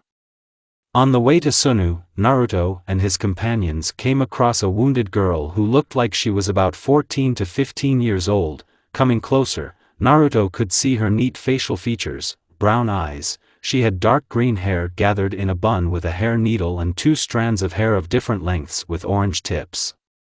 Her outfit consists of lilac shoulder-length armbands, purple sleeveless cheapao and lilac leggings. On his feet are dark sandals and white bandages. The dress is tied with white bandages around the waist. On her forehead she wears the protector of her native village, embroidered on black fabric. Naruto gave her first aid and laid her under a tree. "Who's calling you that?" Naruto asked. "My village betrayed me, they considered my genome dangerous and decided to kill me on one of the missions," the girl said hoarsely. "A very stupid decision." "Well, okay, about that later." "What is your name?" Naruto asked. "My name is Pakura," the girl also answered hoarsely. "My name is Naruto Uzumaki, and my companions are Kurama Uzumaki and Samui Uzumaki. You can say that these are my girls," Naruto replied with a smile. From the words of Naruto, Samui blushed and Kurama laughed softly into her fist. "Maybe you can get me a job with you," Pakura replied with a little smile. She didn't expect a positive response, but she still hoped that this handsome man would take her with him. "I don't mind just because you feel weak, but Uzumaki genes, apparently your distant relatives were from the Uzumaki clan but not from the main family," Naruto replied. From the answer, Pakura did not blush much and was glad that perhaps she had found her happiness and a new family that she did not have. "You don't mind the chicken, do you, Ko Samui?" Naruto asked his companions. "Of course we don't mind, my love, because you need to restore the Uzumaki clan," Kurama replied with a smile. "Well, if your love is enough for the 3 of us, then I don't mind," Samui answered confusedly. "Of course it's enough, because you are dear to me, like the other 3 girls who are now in Konoha," Naruto answered with a smile in all 32 teeth. "So there are 6 of us, and who are the others?" Ko Samui said a little thoughtfully. "There are now 3 girls in Konoha who love me, Shursui Uchiha, Kakashi Hatake and Hanabi Hyuga." Naruto replied, "I understand, but I'm still glad that you love us and it doesn't matter how many girls you will have," Samui answered with a little smile, after which Naruto came up to her and kissed her, and then Kurama. Approaching Pakura, he lifted her on his back and went to the Suna, and Pakura, in turn, blushed and clung to Naruto. "Are we going to the Sunu?" Pakura asked. "Yes, I want to talk to Kazekage and teach him a lesson, but for doing this to you," Naruto replied in a calm voice. From his words, Pakura blushed and buried her face in Naruto's back. Arriving at the main gate, Naruto explained the whole situation and the guards let him into the village. While they were walking to the residence, angry glances were cast at Naruto, namely at Pakura, who was sitting on Naruto's back. Entering the Kazekage residence, Naruto began a dialogue. "Hello Kazekage-sama, I would like to discuss with you one of your actions," Naruto said calmly, gradually starting to release my ki. "And what does a brat like you want from me?" Reisa said, grinning. Meanwhile, Kurama and Ko Samui thought in vain he started answering him like that. Oh, in vain. Flashback. Walking along the hidden sand, our trio came across some drunken shinobi who began to molest Kurama and Ko Samui. "Ooh, look at what kind of IR buffers this red-haired woman has," said one of the shinobi, "and let's fuck this bitch," the second one began, but the blow of the red-haired man from a U-turn right in the head did not let him finish. From this blow, the shinobi just flew into the nearest wall. "UIC!" shouted another of the shinobi and ran to Naruto with kunai. Naruto just stepped aside, and when the ninja flew past him, he threw 2 shurikens under his knees, causing him to fall and start screaming in wild pain. "Oh, you asshole!" shouted the first shinobi, who decided to go to Kurama, and now, snatching the katana from its scabbard, he ran to Uzumaki. He waved it in different directions trying to hurt Naruto, but for the red-haired one he moved like a turtle, and now Naruto got tired of it. He gives the chakra to the seal on his hand and the tanto that Kurama gave him appears. With one sharp movement he takes the tanto out of the scabbard and cuts the shinobi's throat with the blade. Here he comes up to the others to finish them off, but he is stopped by Ko Samui telling him that they have had enough, but Naruto did not think so. The shinobi he sent to the wall. Naruto stamped the destruction of the SCC, chakra circulation system, and he cut off the legs of the second. After that, the residents of Suna found out about his nickname in the underground world. Now when our trio was walking around the village, the residents began to whisper and say that it was the Scarlet Devil. End flashback. I want you to apologize to Pakura Uzumaki, whom you betrayed, and also moral compensation in the amount of 1 million ri, Naruto said irritably. Releasing his ki, from this Kazekage was scared and his legs began to tremble. He thought, who was this kid? I'll tell you in advance, I'm Naruto Uzumaki, or the Scarlet Devil. Naruto grinned. Horo, show, I'm you. Paul, nude your tea tray, Bovania, Kazekage said fearfully, because he knew who the Scarlet Devil was. There were rumors that the Scarlet Devil was as powerful as the shinobi gods Madara and Hashirama. Kazekage did not want to check it and decided to do everything peacefully. He did not want to be killed and possibly wiped out the hidden sand from the face of the earth. Having paid 1 million Rio and apologizing to Pakura, Naruto and his companions went away from this village, but he left a parting gift behind him. While they were walking through the streets of sand, Naruto touched buildings, thereby leaving few marks of small explosions. When our hero surrendered, Naruto grinned and said, "Art is an explosion," and after he folded the seal of concentration and the girls heard a series of explosions, Kurama only laughed at this trick, and Pakura and Samui were shocked by this. Then the path of the Scarlet Devil goes into the hidden fog, because he wanted to get money for 7 swords of fog. I understand, but I'm still glad that you love us and it doesn't matter how many girls you will have, Samui answered with a little smile, after which Naruto came up to her and kissed her, and then Kurama, after that kiss. I immediately remembered what happened not so long ago. Flashback on that day, Ko Samui could not sleep, her conscience tormented her. She really wanted to thank Naruto for what he had done for her, but she did not know how. She decided to go to the bathroom to wash her face and put her thoughts in order. When Ko Samui approached the bathroom, the door abruptly opened and Naruto appeared there. At this moment, Samui froze looking at Naruto's bare torso. POV Samui, is something wrong? He asked me. At that moment I was in pajamas that he bought me. No, it's fine, I said, looking into his eyes, and there was a strong blush on my face. Is there something you want to tell me? He asked, looking into my eyes. Yes. Naruto, I love you, I said in a low voice, but he heard me. I love you too, Naruto said. Really? I asked, still in a low voice.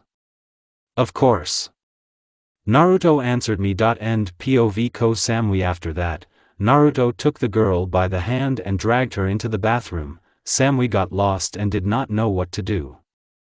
She noticed at the moment when Naruto grabbed her hand that his gaze was like that of a wild beast. Naruto led Ko Samui to the sink and turned her back to her. He stared intently into her beautiful eyes, and Ko Samui did not know where to go. Under his wild gaze she felt like a frightened rabbit in front of a tiger. I hope you were sure of your words, Naruto said in her ear, burning the delicate skin of Ko Samui. From this, Ko Samui flowed and felt that her panties were wet. Then Naruto bit into her tender plump lips. Samui enjoyed this moment. When he broke the kiss she said, "Yes, I was sure and I won't stumble," Ko Samui said without a doubt. Naruto only grinned at this and turned Samui's back to him, and Samui felt that Naruto sat down for a bit and pulled off her pajama pants from Samui. Samui did not know where to get away from such a wild beast, but at the same time she wildly wanted to taste the forbidden fruit of love.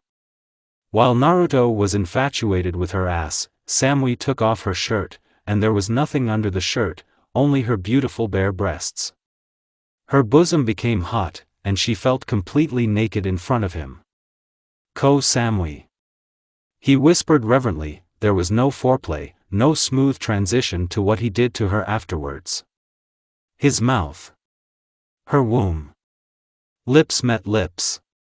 His fingers dug into her buttocks, holding her in place while he continued his work, and she was completely lost, no longer understanding where his tongue was, where his chin with a goatee, and where his lips were. She felt him invading her with ecstasy, felt his flesh touching her flesh, realizing his all-encompassing domination over her. "Come for me," he demanded from her womb. Right now, the orgasm rolled over her in a devastating explosion. She had to lean on the sink until her hand slipped. The only thing that saved her from falling was that Naruto picked her up with his hand, and she held on to it. His mouth released her. He kissed both buttocks in turn, then ran his palm along her back while she stood leaning on her hands. "And now I'm going to come inside you." The sound of her panties falling to the floor seemed louder than her breathing, and the first light touch of his erection against her thighs almost made Samui go crazy again. "I want it," he said in a throaty voice. "God. I want it so much." He pierced her with one furious thrust, pressing his hips against her buttocks until it stopped, and although she fully accepted his impressive size, it was he who screamed, although it was she who should have screamed, but the degree of her excitement was high, and instead of the pain of her first time, she experienced pleasure. He pierced her non-stop, holding her firmly by the hips and moving her back and forth to meet his thrusts. With her mouth open and her eyes wide open, she absorbed the delicious sensations of lemon. She gripped the sink tightly, and another orgasm rolled over her. She was coming again. Pleasure was reflected on her face, her head was shaking from side to side, and their bodies, at this time, were beating against each other. She had never experienced anything like this in her life. It was a lemon to the millionth degree. Then she felt his hand squeeze her shoulder. He pulled her up, without ceasing to move rigidly inside her, in and out, in and out. His hand went to her throat, grabbed her chin and tilted her head back. "Mine," he growled, hammering himself even deeper.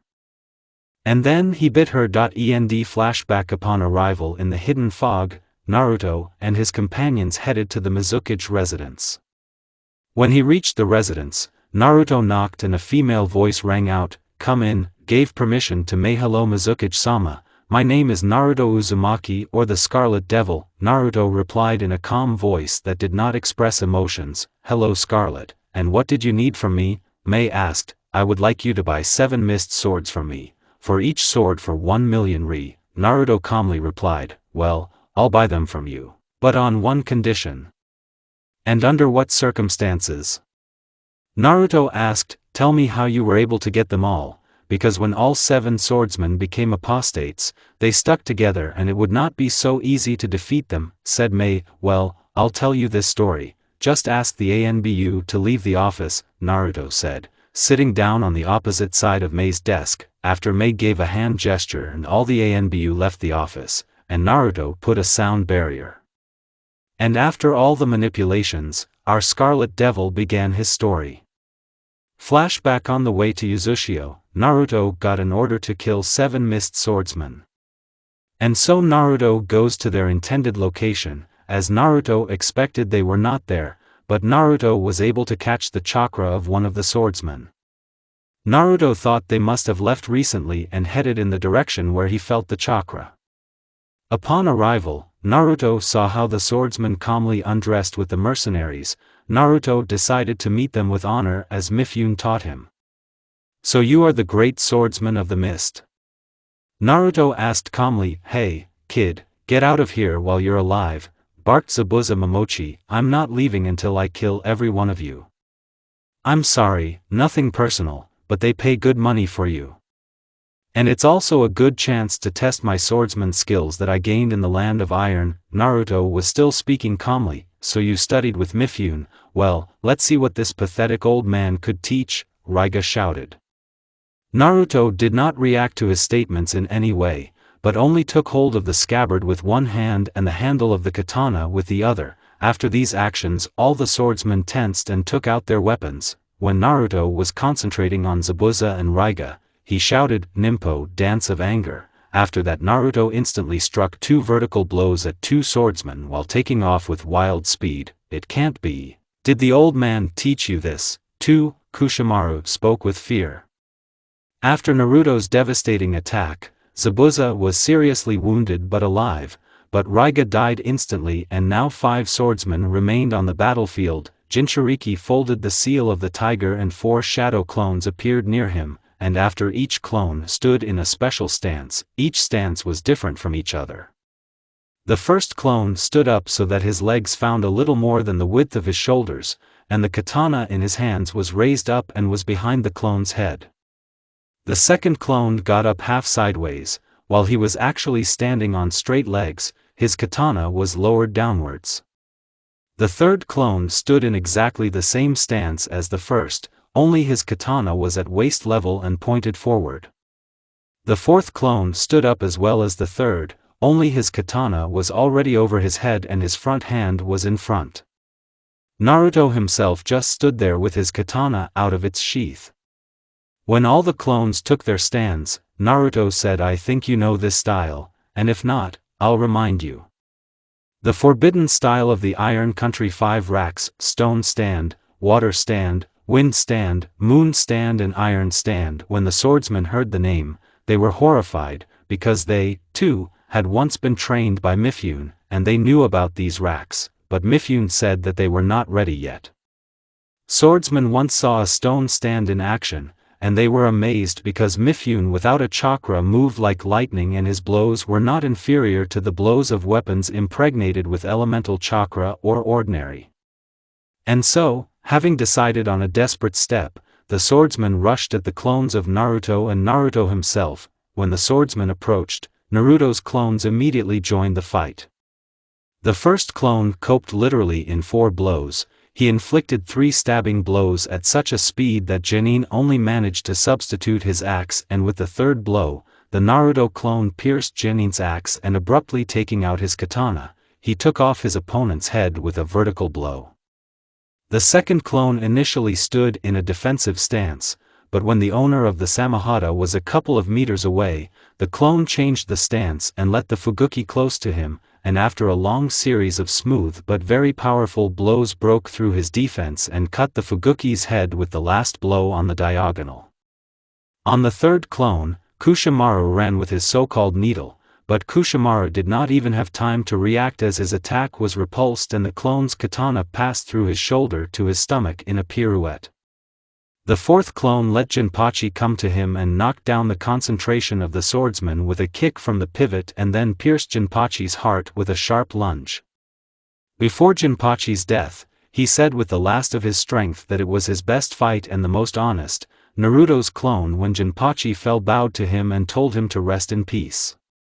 Amiri, the owner of Kiba swords, ran to the original, but as soon as she got close to Naruto, she felt fear and could not move, and after Naruto intercepted the katana with both hands and struck a swift horizontal blow that touched vital organs, and now only Zabuza Momochi was left on the field. "And you are not bad, since you were able to kill my comrades. We decided to fight with honor as Mifune once taught us and did not use the chakra, as you actually did, but you turned out to be stronger than us. My comrades accepted death with honor. I hope the old man will be proud that at the end of the way we accepted death with honor." Zabuza said, "Yes, I think Mifune sensei will be happy," but at the same time saddened. Naruto said a little sadly, "Well, since my comrades have accepted a worthy death, then I will accept the same by committing seppuku." "You'll help, won't you?" Zabuza asked. "Yes, I'll help you," Naruto spoke confidently, "but before I die, I want you to take care of someone. It's just that apparently I didn't cope with Mizuki's order." Zabuza said, "If so, why don't you stay alive? I'll save your life. Just now you will leave the path of shinobi and samurai, and will take care of the person who is dear to you," Naruto said. Zabuza decided to agree. And Naruto also said that he should help people. Zabuza agreed to this, and after their paths parted, Naruto received the reward and went on to Uzushio. And flashback. "That's how it was, Mizuki-sama," Naruto said. "Thank you for not killing Zabuza. I asked him to look after the last survivor of the Yuki clan." After this conversation, Naruto took the money and went to the hotel. Naruto decided to stay here for a week, and then moved to fulfill orders.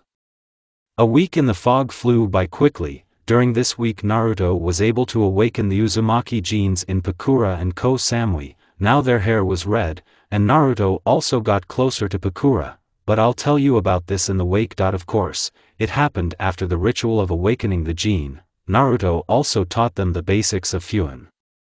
And so the red-haired quartet set out on their way. They carried out various orders, well, mostly they were carried out by Naruto. After almost half a year of such wanderings around the world, Naruto became even more famous. All the apostates rushed away as soon as they saw Naruto. Kurama suggested Naruto to go to the draft, stopping in a small town in the land of tea. Naruto went to the free draft. Naruto Paui drifted into some clearing. I looked around and saw around me one forest and nothing more. I decided to move forward, but before I could take a step, a fox with 5 tails appeared. And Pow Naruto, how did you end up here, man? Growled the fox, which was about 5 to 6 meters in height. I decided to go to the free draft, after which I folded the necessary seals and ended up here. My name is Naruto Uzumaki. I am the Jinchuriki of the 9-tailed fox Demonis. Naruto spoke calmly. So you are the Jinchuriki of our founder, the fox said, dumbfounded. Yes, it was only because my father messed up the seals that she became a person and I was able to let her out of print. Naruto replied, I see. Well, since that's the case, let's go with me to the sage, said the fox, and they headed into the depths of the forest. After walking some more distance, they came to a clearing where a fox with 8 red tails was lying on a large pillow. Well, hello, child of the prophecy, I've been waiting for you, said the wise fox. Hello, Naruto stumbled in mid-sentence. Fudo, my name is Fudo, nice to meet you. Fudo-sama, my name is Naruto Uzumaki. Naruto said, Uzumaki means you haven't been here for a long time, the fox said thoughtfully.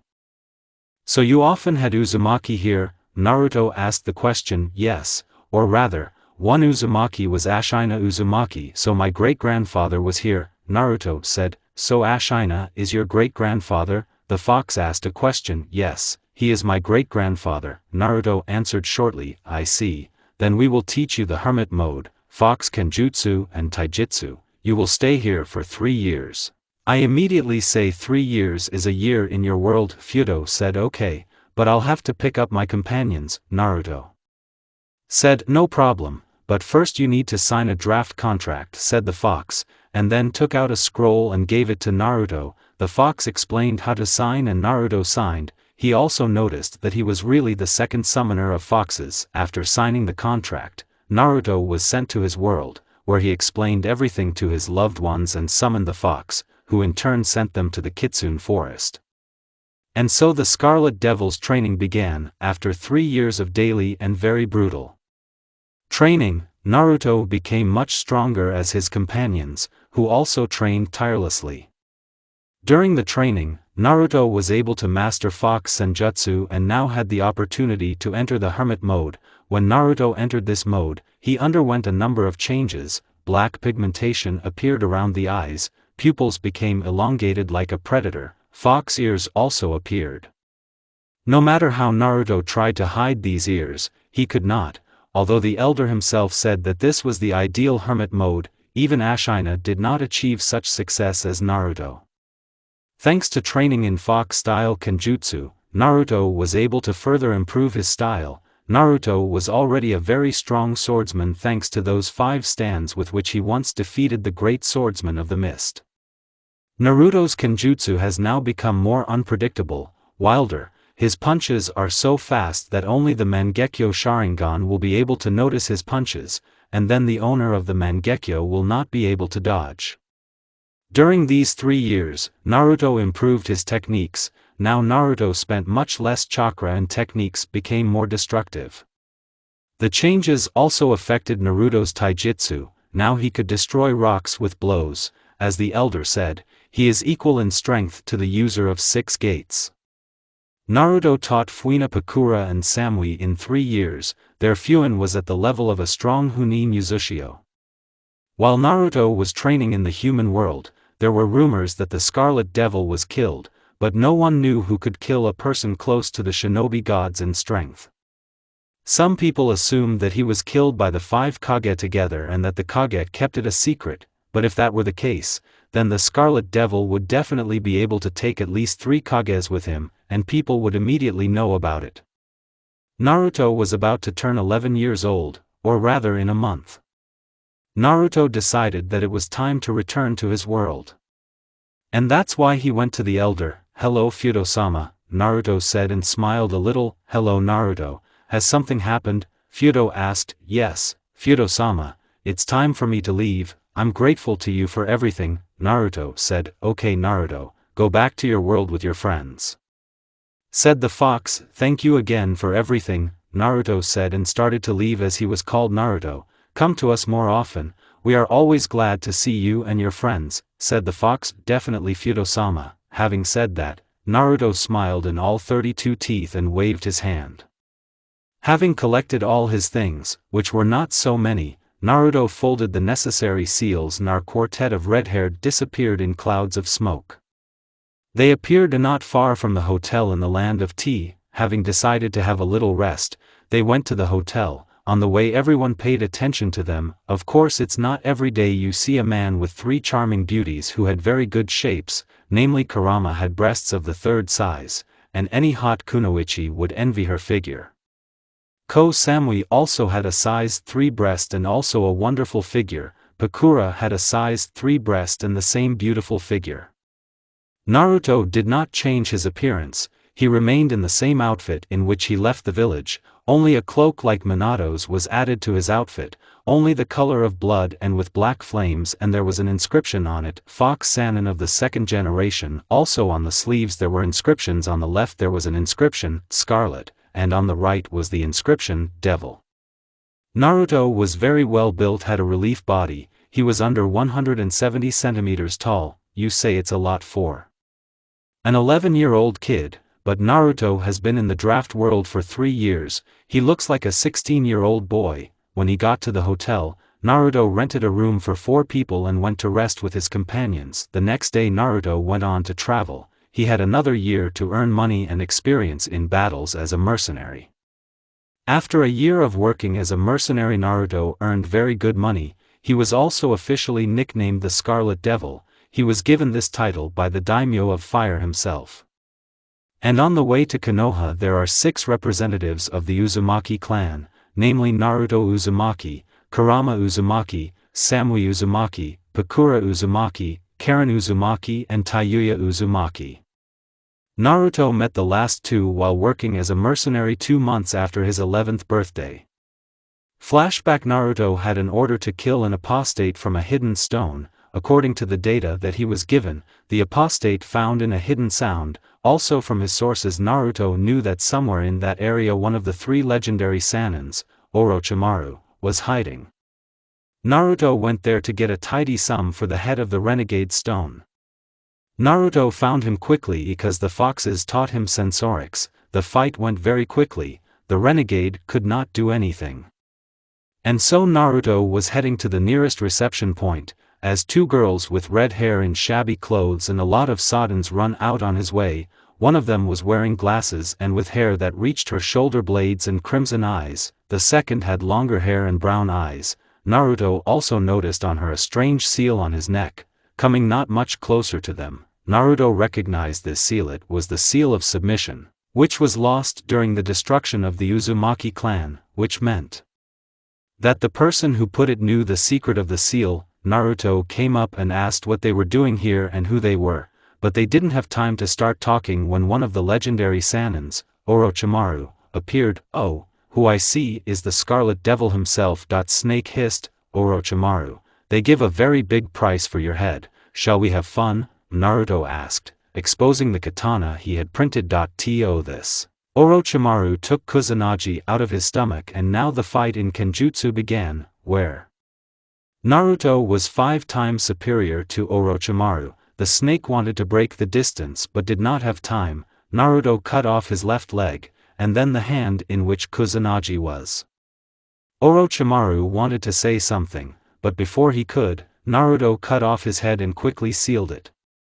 During the fight, the girls looked at Naruto with such happiness and gratitude in their eyes, and also small sparks of love flashed there. After Naruto came up to them and asked a question, "What's your name, and why did Orochimaru come for you?" Naruto asked, "My name is Karen Uzumaki, and my friend's name is Tayuya Uzumaki. We ran away from him because he was experimenting on us." Karen said, "I see. My name is Naruto Uzumaki. Well, he won't bother you anymore, Naruto said, and then smiled his trademark smile. From this smile, the girls felt warm in their chests. Something inside both girls told them that they would be safe with this person. They asked Naruto to become their teacher, because they wanted to become stronger. Naruto agreed to this and already in the company of two girls of his age went to the reception point, handing over the head of the apostate and the scroll with Orochimaru's body there. Naruto also said not to print the scroll. Naruto knew about the forbidden technique that Orochimaru uses. Having received for this as a tidy sum, he went to the village to buy normal clothes for the girls. After buying all this, he simply teleported to the town where he was staying. After sending the girls to take a bath, he discussed everything with his girls, to which they agreed. Naruto introduced Karen and Taiyuya to his girls and went to the draft to teach them Fuin and some elemental techniques faster. End flashback. There were 6 people walking along the path, each with red hair. These people were heading to one of the great hidden villages, namely Konoha. Here the company is already approaching the gates of Konoha. Next to the gate in a small building there were 2 guards, all of them called Eternal Chunins or Eternal Gate Guards. These were 2 bosom friends, Azuma and Kotetsu. Stop, who's coming? Kotetsu said. Tell the Hokage that the red-haired one has returned, he will understand, Naruto said. Azuma and Kotetsu talked and Azuma went to the Hokage. After 15 minutes of waiting, they were let through and our Scarlet Devil went to the residence. On the way there, all the residents looked at them with surprise, and the girls with envy, and the men drooled on the kurama. Arriving at the residence, Naruto went up to the office of the third and knocked, and then heard a short come in. Entering the office, Naruto saw his friends there, namely Kakashi and Shisui. They were just reporting on the successful mission of the Hokage. Hi Grandpa, it's been a while, Naruto said. How dare you address the Hokage like that, and who are you anyway? Kakashi didn't say enough. Kakashi-chan, calm down, didn't you recognize me? Naruto asked. Hokage-sama, who is this? Shisui asked. Shisui is Naruto Uzumaki, who returned from training, said Hokage. From his words Kakashi and Shisui were stunned. But Naruto is at the academy right now, Shisui said. Naruto, and I did not tell you that this is a special clone, or rather an S-rank technique that Naruto himself developed, said Hokage. Naruto introduced his companions to everyone, after which Naruto told them his story. It took about 2 hours. Hokage, Kakashi and Shisui listened to everything and drank the information like sponges. Hiruzen wanted to immediately give Naruto an elite jounin, to which Naruto said that he wanted to go through all the stages to an elite jounin. After Naruto, Shisui, Kakashi, Karen, Taiyuya, Kurama, Pakura and Ko Samui went to Naruto's house. There, Naruto told Shisui and Kakashi his story in detail until the very night, missing only moments with hentai. Naruto offered Shisui and Kakashi to stay at his house, to which they gladly agreed. Naruto's morning started wonderfully. He woke up in the arms of 2 of his friends who became very attached to him. The benefit of the other girls do not yet know that Kakashi and Shisui made their way into Naruto's room. The girls were pretty snuffling on the bed. Naruto just smiled and glanced at the figures of the girls, noting their neat shapes and toned figure. Naruto he left his room satisfied before not forgetting to kiss the girls on the lips. Naruto headed to the bathroom. After doing everything in the bathroom, he went to prepare breakfast for all his beloved ladies, of which there are many. Having prepared a light breakfast, he created a clone and sent him to wake up his girls. When the girls came down they caught a wonderful smell of food, from which their drowsiness disappeared. During breakfast, Naruto suggested Karen and Taiwi to go to the academy and become a shinobi. He also suggested it to Kurama, Pakura and Ko Samui, that everyone gave their consent, and Naruto said that he would talk to Hokage and in the evening he would tell them all the information. After breakfast, Naruto kissed each of his girls and went to the academy. Hiruzen warned Iruka that Naruto had gone on a journey and left a clone, and so Naruto walks into the classroom. Naruto knew about everything that was happening with the clone. After dispelling it, all eyes were riveted on Naruto. Some thought it was someone's brother, others that it was a new teacher who would take their exam. Here someone shouted, "It's the Scarlet Devil, what's he doing here?" It was Sasuke Uchiha who heard him from his brother, and Naruto's cloak also confirmed everything. A wave of whispers went through the class. No one could have thought that the Scarlet Devil himself, who was famous for his cruelty, would come to them, and the children knew this because there were rumors about him and what a cruel man he was. Silence in the classroom, Iruka barked, after which the class quieted down. Introduce yourself. Who are you and why did you come here? Iruka said. Even though he already knew everything about this man who was standing in front of him. Okay, Iruka-san, my name is Naruto Uzumaki, also known as the Scarlet Devil. Naruto spoke in a calm voice. Yes, you're a loser who can't get around me, Sasuke shouted arrogantly, and the whole female half started shouting that Sasuke was cool and he would do Naruto. Naruto just exhaled at this. Well, Sasuke-kun, if you say so, then why don't you demonstrate your strength for the amusement of your fans, and Iruka-san will be the judge of our sparring with you, Naruto said. Sasuke agreed to this. Now the whole class is standing at the academy's training ground.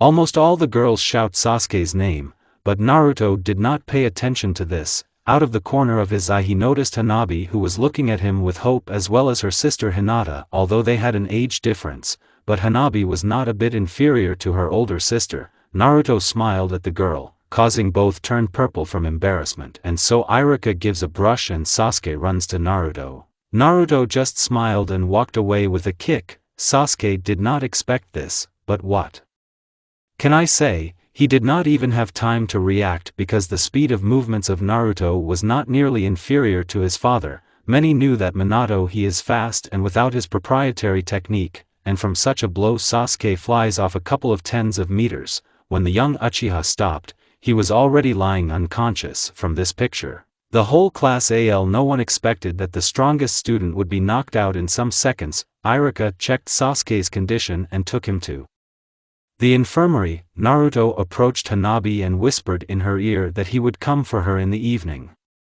After that, Naruto went to the residence to talk about his ladies. And so, approaching the door, Naruto smiled and went in there. He saw Danzo and Hiruzen. Grandpa, I wanted to talk to you about something, Naruto said. Who is Hiruzen? Danzo asked. Grandpa Danzo, didn't you recognize me? I thought your people had already informed you that I was in the village, Naruto said and then smiled. Naruto, it's you. After shouting a little, Danzo said and then hugged him and told him to come to the park in 2 hours. Naruto just nodded and smiled at this, and Danzo left the office. Grandpa, the thing is that I wanted you to give the title of Chunin to Kurama, the title of Chunin to Pakura and Ko Samui, and for Karen and Tayuya to go to academies, as well as for them to be on the same team with me and Hanabi Hyuga. Naruto spoke seriously. Okay, here, take 3 protectors and vests. Your team will also have 2 mentors, Hiruzen said and smiled. Okay, I won't ask who it will be, I understand it's a surprise, Naruto said and smiled. That's right Naruto, you can go now. Danzo is probably already sitting in the park and waiting for you, Hiruzen said. Okay, having said that, Naruto took everything that Hiruzen gave him and sealed it in a scroll and left the office, head to where Naruto always spent his time and where he met Danzo, who helped him in every way. Here Naruto is already sitting with Danzo and telling him his story and what happened to him. I am glad Naruto that you have become stronger, that I am proud of you. Now there will be someone to leave the village for, and Hiruzen and I will be able to leave this world in peace, Danzo said and smiled. Don't worry, Grandpa, I know how to prolong your life and Grandpa's life, but I'll tell you about it sometime later, Naruto said and then smiled the warmest smile, and Danzo, in turn, also smiled. Already guessing what it was, after this conversation, which dragged on for about 3 hours, they said goodbye and Naruto went home to change clothes and tell his ladies important news. Going into the house, Naruto told everything to his beautiful maidens and gave Pakura, Samui and Kurama their shinobi uniform. They thanked him and kissed him. After Naruto went to his room, he changed his clothes there and followed Hanabi. Approaching the Hyuga estate, Naruto did not meet any obstacles on his way. Taking Hanabi, Naruto went for a walk with her. They did not last very long. During this time they discussed various topics. Naruto also told her his stories, to which Hanabi was surprised. After they went to Mount Hokage, where they met a beautiful sunset. It's like the sky's throat was cut. Naruto said and smiled. Really, Hanabi said, looking at Naruto. Naruto, I love you, Hanabi said, blushing deeply, and Naruto just smiled and kissed her. From such an influx of emotions and feelings, Hanabi lost consciousness. Naruto took her home, explaining her condition by the fact that she was very tired, and then left the Hue estate and headed home, where all his girls were waiting for him. Going into the house, 7 pairs of eyes were fixed on him. From this Naruto shivered. He explained everything to them on this news that there would be one more of them. They just smiled and went to bed. In the morning Naruto woke up and could not move. Kurama was lying on him, and the rest of his girls were also lying on the sides. Naruto did not wake them up and plunged into the realm of Morpheus. Everyone woke up only closer to lunch. Going down to the kitchen, Naruto quickly cooked lunch. They had lunch after Naruto went to training. Naruto did his standard warm-up complex during training and then honed his kenjutsu. Naruto stayed at the training ground until the evening. Returning to the house, he heard people whispering that something was happening in the Hyuga clan and not very good. Deciding not to bother about this topic, he went home further. At home, he was met by his ladies who had already prepared dinner. The table was set as if Naruto would have it in the house to pass a banquet. The girls knew how Naruto eats a lot after such long workouts, because when Naruto hangs out at the training ground for more than 6 hours, it means that he spends almost all of his chakra on honing his techniques. Thanks to this, Naruto's reserve gradually increased, and over time it will become more than that of tailed animals. Once Kurama suggested that if Naruto will continue his training somewhere up to the age of 60, then his reserve will become like 7 10-tails. If we also take the fact that Naruto can safely live up to 250 years and even more, then his chakra volumes will overcome all unthinkable boundaries by that age. Kurama knew firsthand that Uzumaki's body stops aging for 45 years, and this aging can begin after 208 years, because that was the case with the very first Uzumaki. Of course this process happens differently for everyone, but Naruto was a direct descendant of the very first Uzumaki, and Kurama was just sure that Naruto would start to age again, perhaps by the age of 300. The day of the exam Naruto woke up early as usual. It was already customary for him to get up so early, and then go to training. Naruto went from his room to the bathroom to wash and brush his teeth. When everything was done, he returned to his room. There he needed training clothes. Finding everything he needed on the lowest shelf of the closet, Naruto teleported to the training ground for morning training. When Uzumaki was at the training ground, the first thing he did was create a clone so that he sat and meditated. Naruto himself started with a warm-up, which took him almost 30 minutes. After the warm-up, the red-haired man began to run around the training ground. Naruto ran 30 laps without drinking the body chakra and the same amount, but already with the body drink chakra. Such manipulations raised control over the chakra. After he started his lightest techniques, it all took almost an hour. According to Naruto's internal clock, he realized that it was almost 7 in the morning and he had to go home already. After dispelling the clone, Naruto teleported straight to the bathroom. Tidying himself up, he went back to his room and changed into his everyday clothes. Here Naruto is already standing in the kitchen with the clones and preparing breakfast for his loved ones, who are not few. When everything was ready, it was already 8 a.m. on the clock. Naruto told one of the clones to go and wake up everyone else, and Naruto himself would set the table for the time being. So after 10 minutes all the girls came down and greeted Naruto and sat down for breakfast. After a light but satisfying breakfast, all the girls thanked Naruto and went about their business. Naruto himself quickly tidied up, left the house and headed to the academy at a walking pace. Naruto had enough time before the exam, so he decided to take a walk in the morning Konoha. She was beautiful in the morning, a cool breeze was blowing which was a great addition to the morning sun. Naruto was walking and wondering where he would go for his birthday. He did not want to celebrate it. A lot of bad memories were associated with this day. Take the same death of his parents on this day. In such thoughts, Naruto did not notice how he got to the academy. Noticing that there was no one else, Naruto jumped on a branch of a tree that grew near the academy. Naruto decided to take a nap on the branches. Retreat Naruto will actually be 12 years old. But in fact, his age is about 18 to 19 years old. This is because of the time barrier in which Naruto was during training in Uzushio. 4 years have passed in the barrier and a year behind the barrier. He was also in the draft for 3 years, when only a year had passed in his world. As a result, Naruto's journey dragged on for 11 years. Say the highest Fuin is easy to learn, but even though Naruto is a genius, it took him 4 years to learn all the knowledge of the Uzumaki clan. They also asked me where Tsunade is. I answer, she wanders the world and drinks. She was very much depressed by the death of her son Minato. I will also say that Minato's father is Dan. He seems to have said everything. The end of the retreat. Here the voices of the graduates of the academy and their parents were heard, which made Naruto wake up and start watching them. In all this crowd Naruto noticed Karen, Tayuya and Hanabi. From the fact that he saw them involuntarily smiled. So all the graduates went to the academy. Naruto decided to demonstrate a small part of his strength and skills. From another tree, he found the window of his classroom, where Iruka was now introducing Karen and Taiyu to everyone. After they sat down, Naruto threw a 3-petaled kunai through the window. The kunai broke through the glass and stuck into the floor next to Iruka. From this, all the children were scared, and Iruka fell to the 5th point, out of surprise. Naruto had a flash in his head, and they will be shinobi. They were afraid of a pathetic kunai.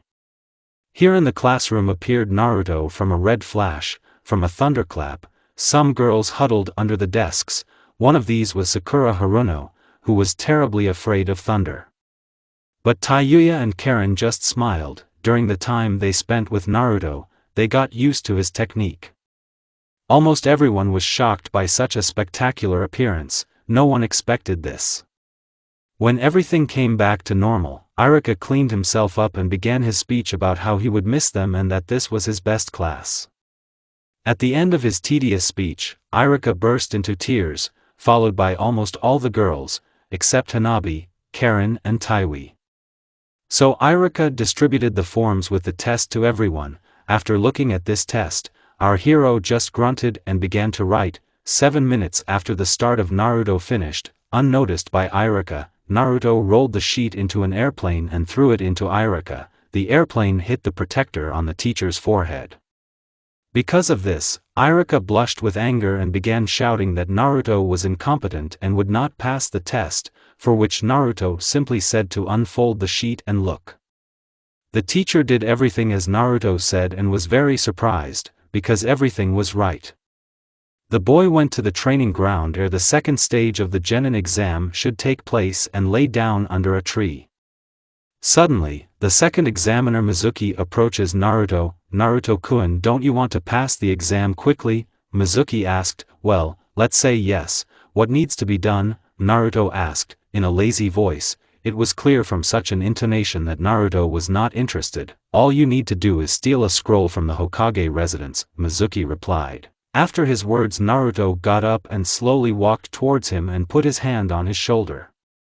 Okay, Mizuki-san, I'm going right now. Having said that, Naruto teleported to Hiruzen along with Mizuki. What happened, Naruto? Hiruzen asked. Yes, I caught a traitor, Naruto said and pushed Mizuki and he fell like a pillar in front of Hiruzen's desk. What's wrong with him? Asked the third. Yes, just put the seal of paralysis on him, Naruto replied. Okay Naruto, I'll send him to Ibiki for questioning, Hiruzen said, and Mizuki heard everything and it made him scared because he had heard about the cruelty of this man. Okay, Grandpa, I'll go, otherwise I still have to pass the exam. Saying this, Naruto smiled, then disappeared in a red flash. Hiruzen ordered Anbu to take the traitor to Ibiki. Naruto appeared at the training ground at the moment when everyone was already coming. So Iruka announced the beginning of the second stage. Having said all this, Iruka began to call one student at a time and gave them 10 kunai and shurikens each.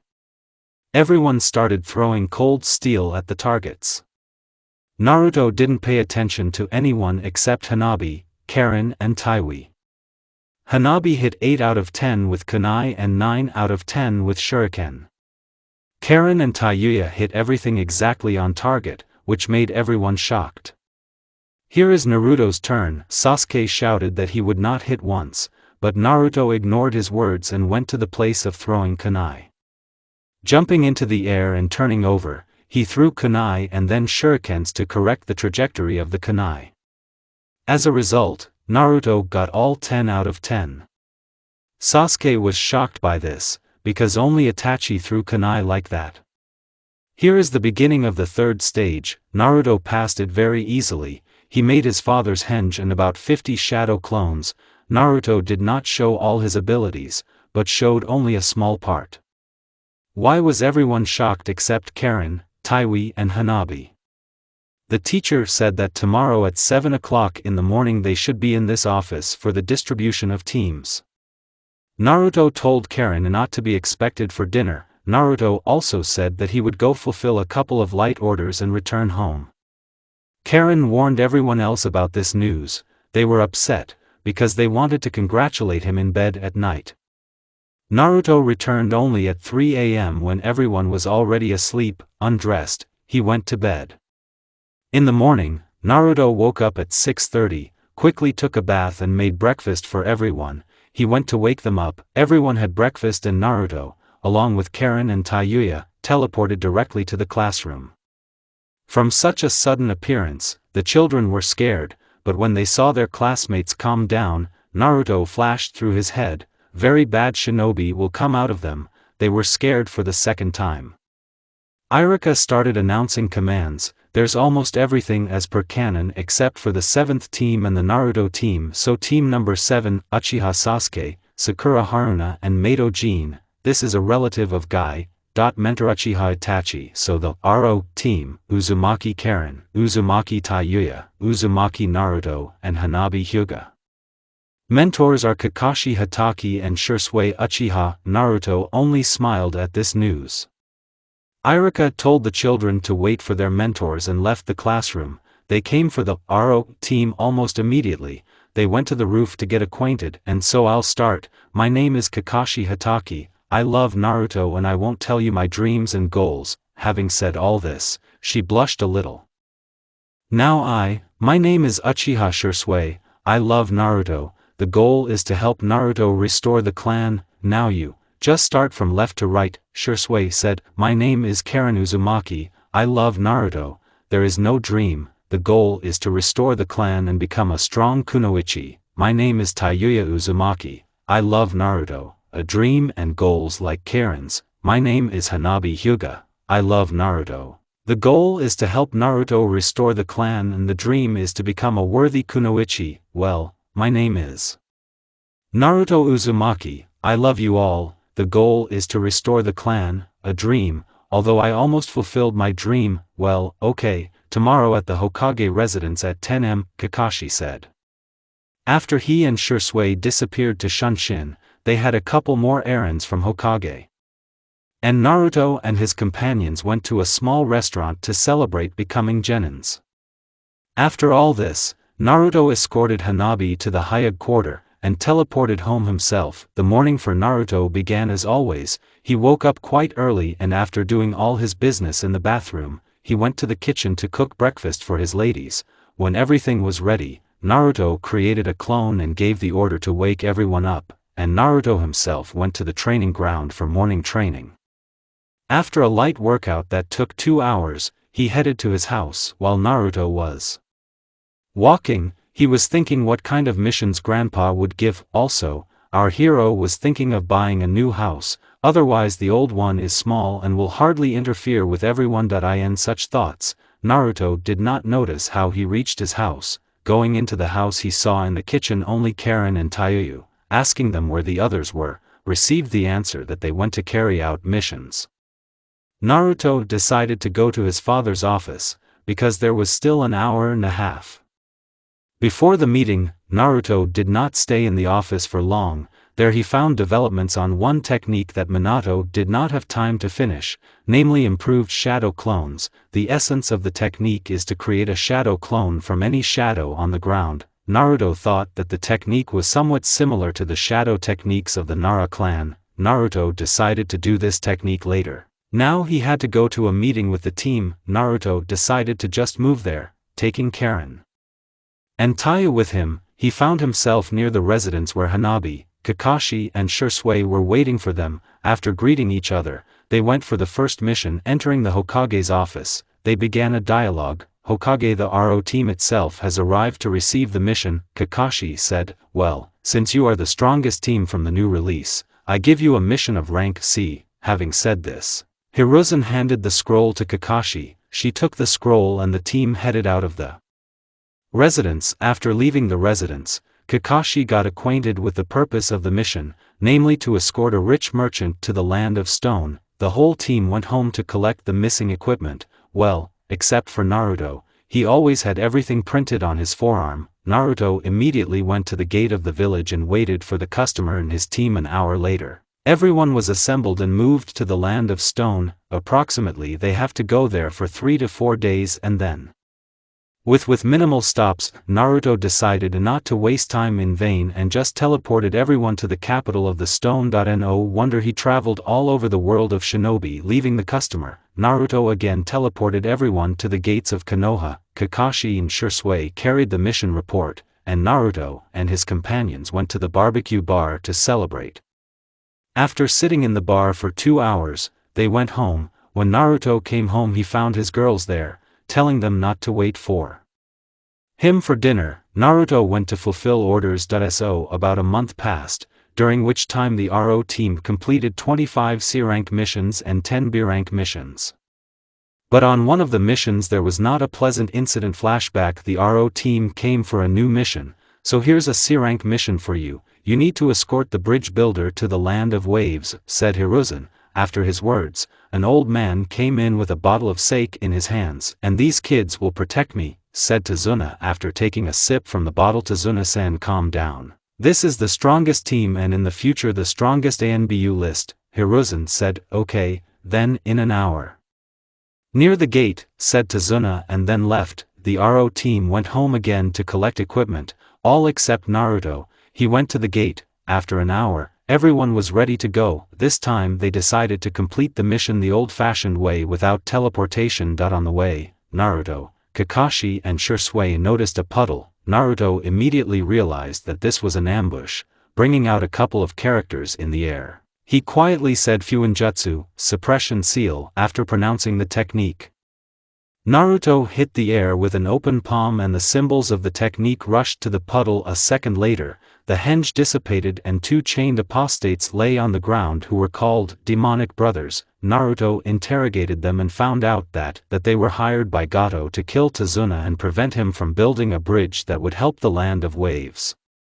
Naruto looked at Tazuna with the look of a beast ready to tear its prey to pieces.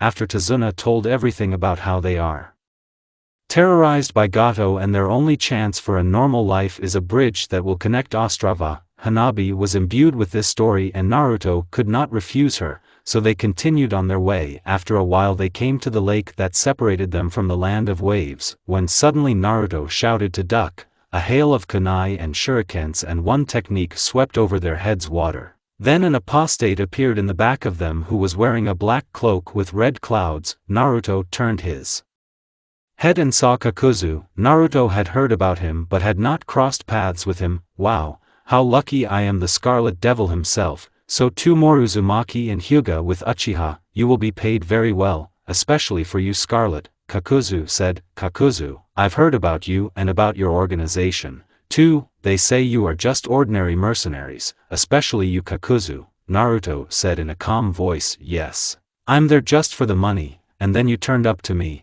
They give 150 million Ri for your head, 200 million for your body, and they give more than 1 billion Ri for your katana on the black market, said Kakuzu. I didn't know that my head is so expensive, and everything else, Naruto said after he folded a quick series of seals and his team was covered with a powerful barrier that would calmly withstand the bomb of the tailed one. Well, then try to kill me Kakuzu, Naruto said and printed out his katana, which killed quite a few apostates. Kakuzu did not hesitate and ran to Naruto.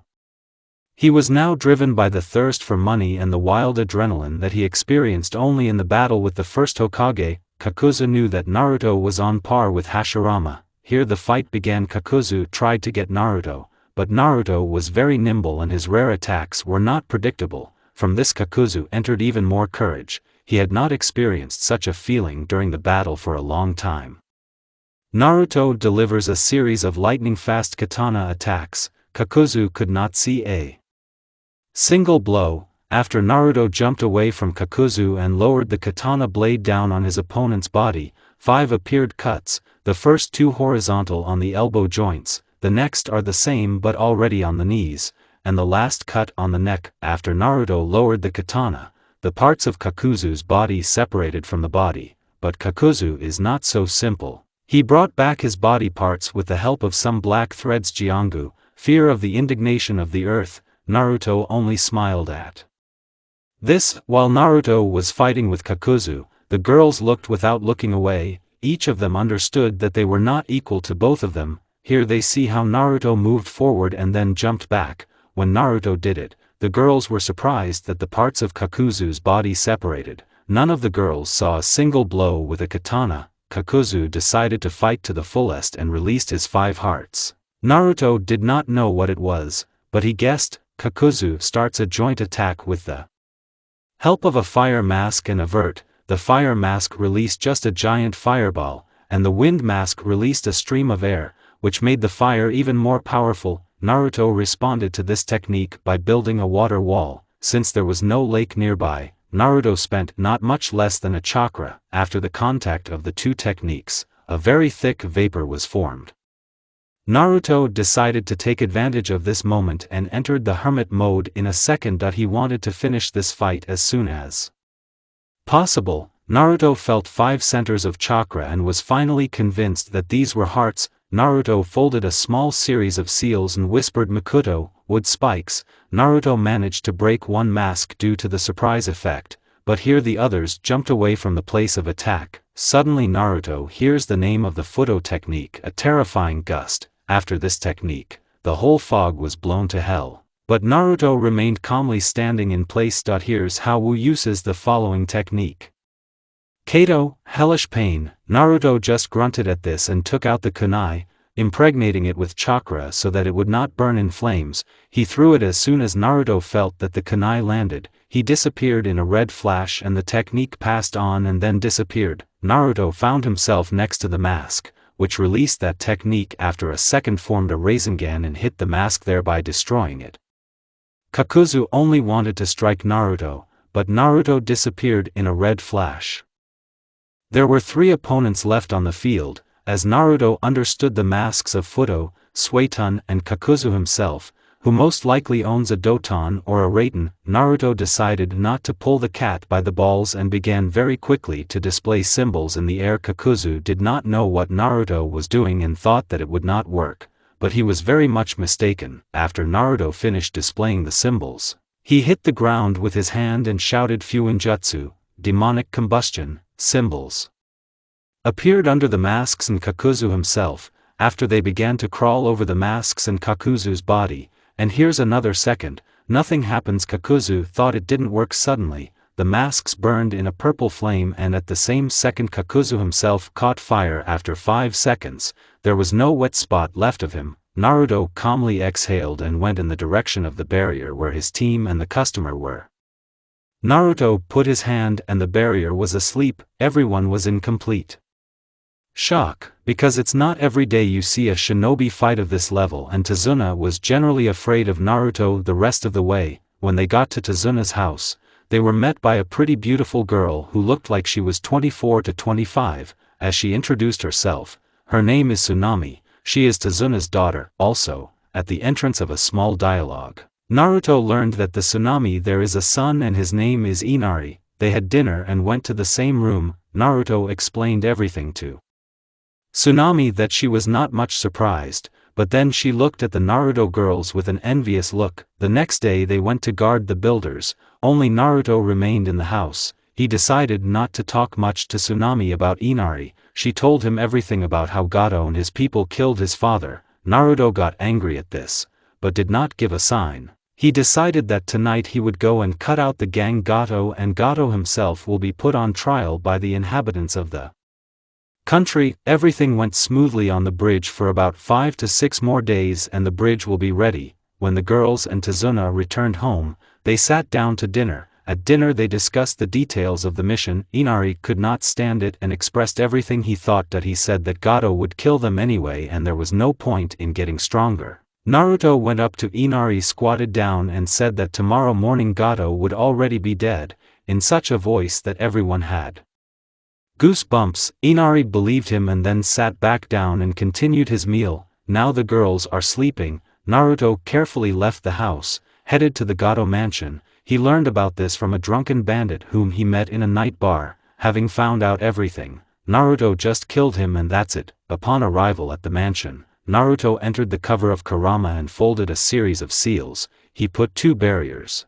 one sound not permeable and the second so that no one escaped, and so the bloodbath began. Naruto did not spare anyone. When Naruto got to Gato's office, he knocked out the door. After he knocked out Gato and sealed him in a scroll, having created 100 clones, he told them to search the mansion and take all the money and jewelry. After 30 minutes everything was collected and sealed in a scroll. In total Naruto scored 120 million Ri. He decided to give 20 million to the country of waves. It's already morning and on the main square a crowd gathers. Naruto is standing in front of them and Gato is lying tied up next to Naruto. Naruto said that they could do whatever they wanted with him, and he went to the ruler of the country. Finding him, he gave the money and went to the house of Tazuna.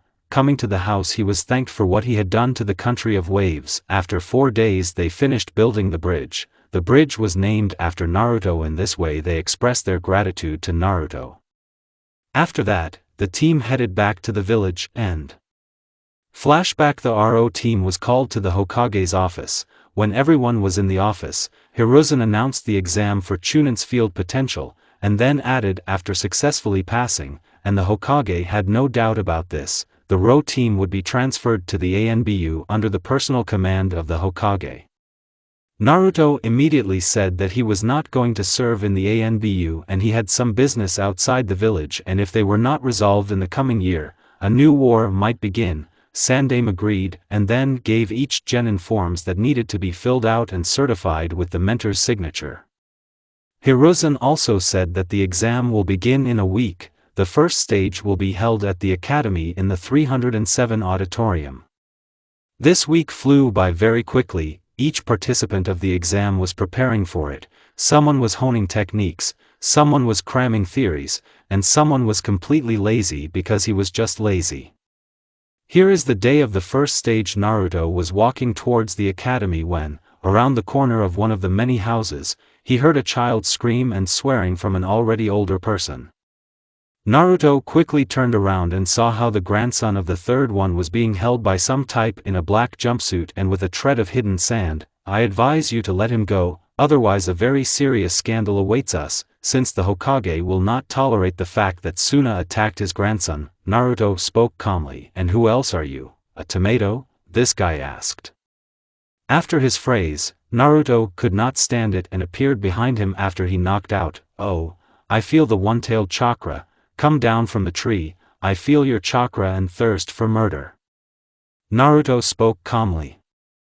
Gaara was very surprised at his words. Who are you? I want to know who I'm going to kill, Gaara said with a mad look. I'm Naruto Uzumaki, Naruto replied calmly as well. After Naruto's words, sand flew at him. Naruto just threw the kunai to the top and disappeared in a red flash.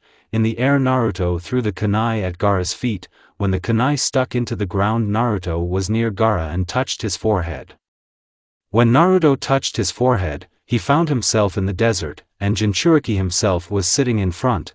Naruto walked past him and reached a huge pit where a one-tailed man was sitting, who was constantly being pulled lower and lower. Well, hello Shikaku, Naruto said. Who are you? Shikaku roared. I am Kurama's former Jinchuriki, Naruto Uzumaki, Naruto said and smiled with the corners of his lips. Get away from me. I don't want to hear about this damn fox, Shikaku roared. Okay, I'll leave. I was thinking to fix this seal that was put on. Fuck off. Well, since you're kicking me out, Naruto said, "Stop, fix this seal, it does not give me peace." Shikaku hissed, "Okay, but only on one condition, you stop torturing this kid and make friends with him." Naruto said after he smiled, "I agree, just help me," roared Shikaku. Naruto came out of Gaara's subconscious and lifted up his clothes, folded a long series of seals and then shouted Fuinjutsu, overprinting 83 grams, then touched the old seal. From this Gaara screamed in pain, but after 20 seconds he fell silent and fell unconscious. "What did you do?" the blonde with the fan behind her asked. "I helped your teammate," Naruto answered briefly and then disappeared in a red flash. The beginning of the exam, the RO team goes up the stairs and saw a crowd of genins on the second floor and a miserable genjutsu.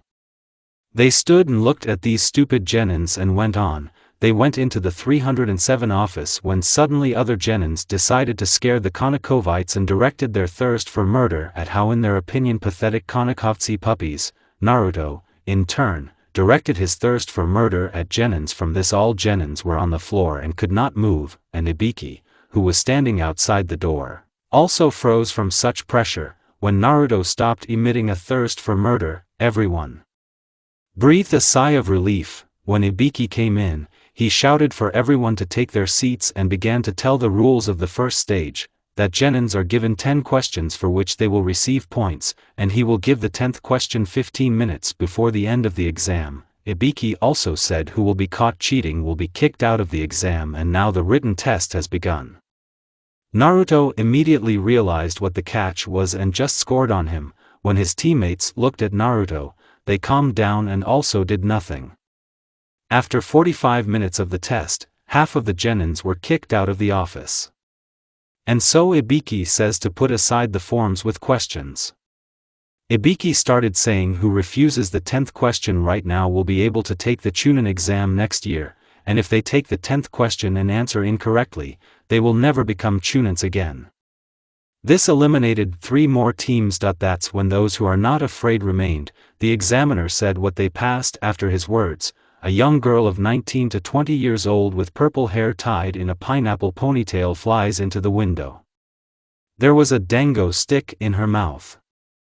In her hands she held a sign with the inscription, "Welcome to the second stage." "Hello, my name is Mitarashi Anko, I am your second examiner. Tomorrow everyone should be at the training ground number 44 at 10 am, the girl introduced herself. "Ibiki, why did you miss so many people?"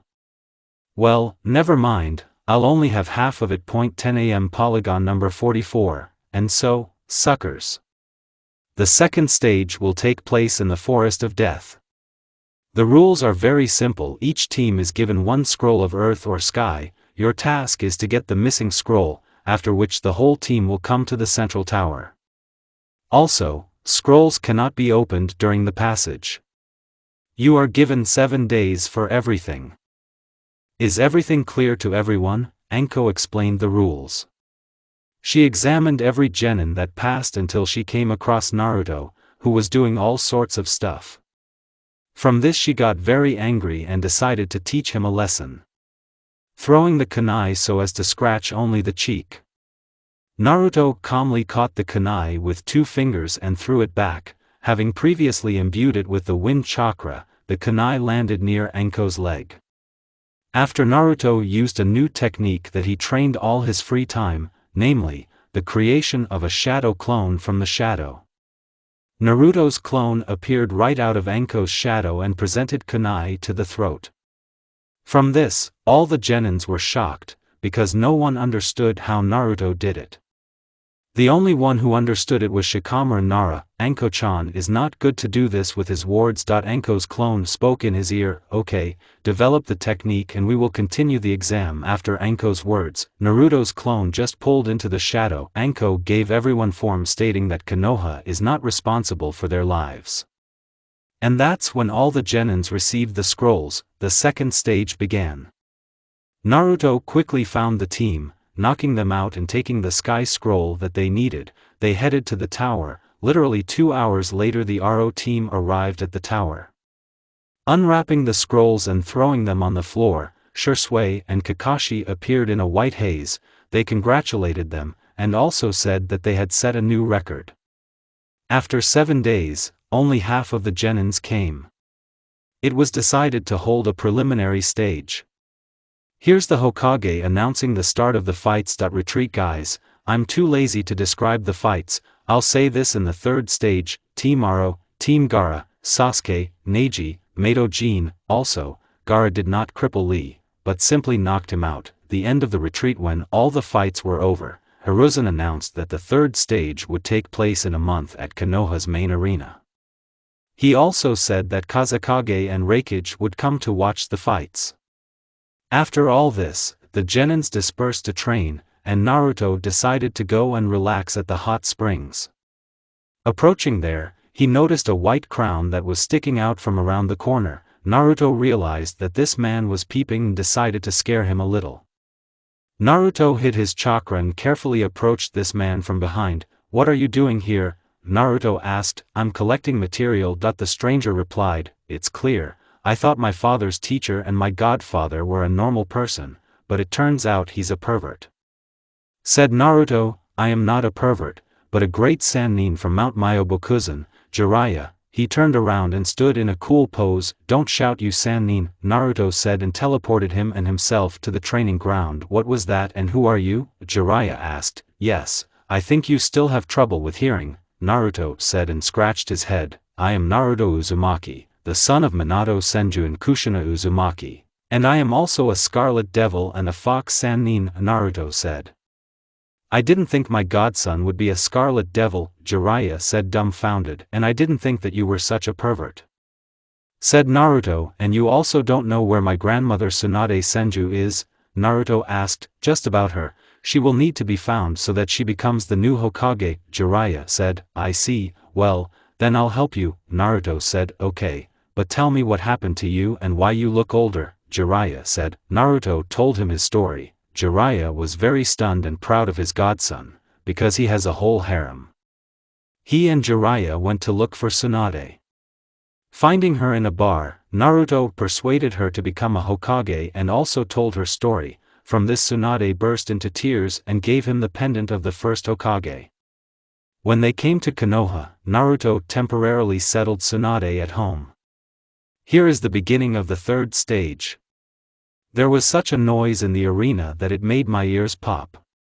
On the battlefield there are genins who drew lots who will be with whom. According to the result, Naruto with Nagi, Sasuke with Gaara, Temari with Karen, Hanabi with Kankuro, Taiyuya with Jin. Here Shikamaru gave up because for him it is Maroka. I will not describe the fights. As a result of this stage, the Chunins became the team of Aro, Neji, and Jin. At the end of the final stage on Chunin, everyone who passed was given vests and field patents that confirmed that they were officially Chunins.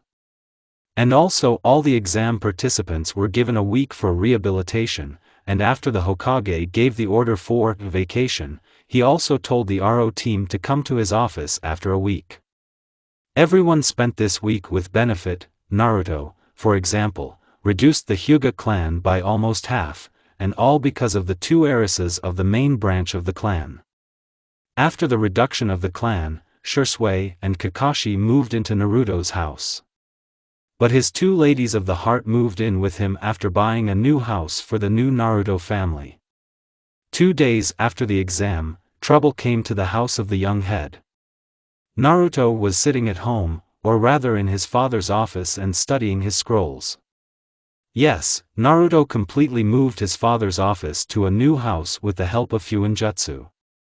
But Naruto did not stay in the office for a long time. He was distracted by a knock on the door, letting an unexpected guest into the office.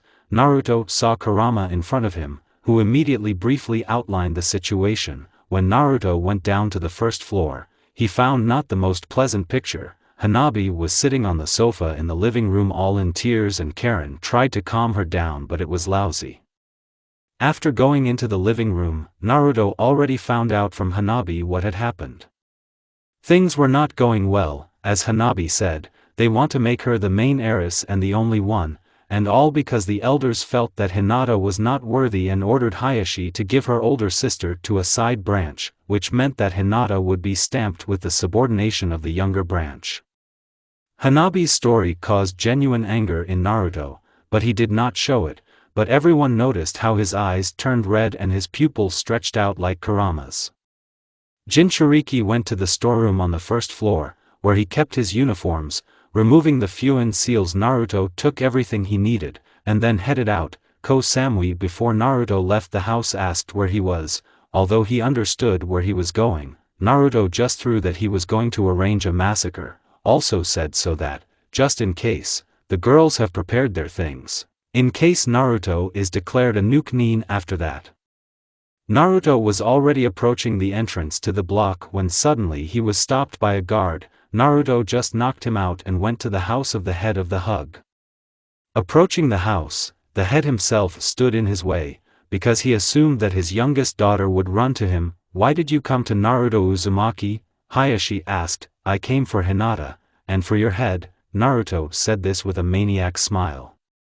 From this smile Hayashi fell into a stupor.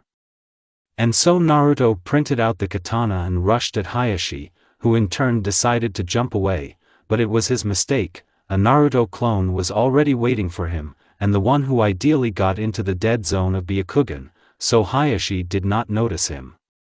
With a slight movement, the clone knocked out the head, and the original cut off his head.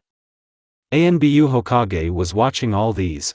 After Hayashi's death he disappeared in Shunshin and appeared in Hokage's office. "Hokage-sama, Naruto Uzumaki killed the head of the Hyuga clan," said Enbushnik. "Let it be, I should have put Hyu in his place a long time ago." Hiruzen replied. "Hi Hokage-sama," said Enbushnik, and then disappeared. The third one thought how long Hyu would stay alive, and also after the appointment of a new RO squad, he would give the post to Tsunade. Here Naruto killed the zealous Hyuga from the main branch. Naruto killed only those who got in his way and tried to stop him. Naruto had already reached the council hall where the elders of the clan were now sitting and deciding how they would manipulate Hanabi.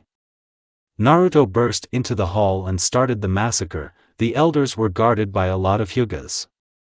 A lot of people died in this hall and a new era of the Hyuga clan was born there. After all the carnage, Naruto came for Hinata, teleporting her to his home. He returned back and decided to remove the seal of submission from the side branch. Neji became the new head, although he is young, but he is being helped and things in the clan have improved. After Naruto returned home where Hinata attacked him on the move, she thanked him and at the end of her tirade she kissed Naruto. Everyone who watched this was very happy. The girls were that there were more of them, and Tsunade was glad that she had such a grandson. A week later, Aro's team, as well as Kurama, Ko Samui, Hinata and Pakura, were assigned to the ANBU. After that, Tsunade Senju became the new Hokage. Naruto together with Jiraiya went to destroy the Akatsuki. When Naruto found out that all those dangerous criminals were in one place, he decided to go on this mission, but Tsunade flatly refused to let him go, but the guy found a compromise. Jiraiya would go with him. When the two hermits prepared for the mission, they met near the main gate and Naruto teleported to the village of Rain, where, according to information from Jiraiya, the entire Akatsuki team is now located. Kisame, Deidara and Sasori were already waiting for them at the entrance to the village. Naruto took on Deidara and Kisame, while Jiraiya fought Sasori. They defeated them pretty quickly. Kisame lost to Naruto in Kenjutsu, so he just gave up and joined Naruto with Jiraiya. Since Kisame recognized Naruto as a swordsman who surpassed him in strength, Deidara was very angry at this, so he decided to end everything with his crown technique. Here Deidara put clay in his mouth on his chest and began to laugh. Naruto immediately recognized this technique. This was a forbidden technique of the village of stone, namely C0. Naruto did not lose his temper and quickly threw 3 kunai, then formed a square by creating clones. They teleported and began to unravel the seals after shouting everything in unison. Fuinjutsu, the barrier of 4 crimson demons. A few seconds before the explosion, a dark purple barrier covered the area, and after that, an explosion thundered, but the barrier was not even scratched. Jiraiya was doing a little worse, but he managed to seal Sasori in the stomach of the toad. After that, the rest of the apostates immediately appeared: Nagato, Konan, Yahiko, Tobi, Obito, Haiden and Zetsu. Naruto decided not to delay this fight, so after folding a long series of seals, and after a series of seals, Naruto folded the seal of the concentration and shouted Mokutan, thousands are the great truth. Naruto knew that this technique would devour a large amount of chakra, so while he examined those who had arrived not long ago, he was simultaneously accumulating the Saint Chakra. And after such a large-scale Akatsuki technique, only Tobi, Nagato, Konan and Yahiko remained intact. Nagato saved himself and his friends with the Rinnegan technique. Hey, aren't you Uzumaki? Naruto asked, looking at Nagato. Yes, my name is Nagato Uzumaki. The red-haired man answered him. If you are really Uzumaki, then you will come with me, because I'm going to restore Uzushio and the Uzumaki clan. After all, I'm the prince of the Uzumaki clan. Jinchuriki said. Okay, I'll leave with you. I don't want to put my friends in danger. I think I won't stand up to you, Nagato said with a small smile. How dare you betray me, you miserable worm? Obito shouted, and I have my own scores with you, scum. I will avenge my parents and Kurama too, Naruto said, and then moved and attached the seal of the destruction of the SEC. Obito didn't even have time to go into Kamui's dimension because Naruto was too fast, even faster than Minato. Goodbye, you pathetic freak, Naruto said, and then called everyone and told them to touch him. Hey, Mion. They forgot, Haiden shouted, so you survived after my technique. Don't you want to go over to the side of the hidden leaf? Naruto asked. If they will let me make sacrifices to Jashin-sama there, the ash-haired man replied. Well, I don't think there will be any problems with that, Naruto replied. Then I'll get out right now, Haiden replied, after which he got out from under the wreckage and approached Naruto. And then they teleported to Konoha. Naruto and his new companions found themselves in the Hokage's office. Naruto asked Konoha to make them shinobi, to which Tsunade agreed, because she understood if they teleported, then they have the seals of the God of Thunder and Fuinjutsu on them in case of betrayal. Naruto after all this trudged to his home. While he was walking, he thought about what to do. He didn't want to leave the fifth in the list, but you can't leave the village without Hokage. While Naruto was thinking about everything, he didn't notice how he reached his house. Going into the house there he was met by his 9 beautiful girls who were resting after the mission. Naruto had dinner with them and went to the bedroom. Naruto could not sleep and decided to think about how to bring another father's work to mind, namely spontaneous shadow clones. The essence of the technique is to connect a shadow clone and, let's say, a clone of lightning. The technique should work like a bomb. After dispelling the clone, the enemy will be attacked by one of the elements. The solution to this came quickly. You need to divide the chakra evenly, as if to catch a balance between the elements and the shadow cloning itself.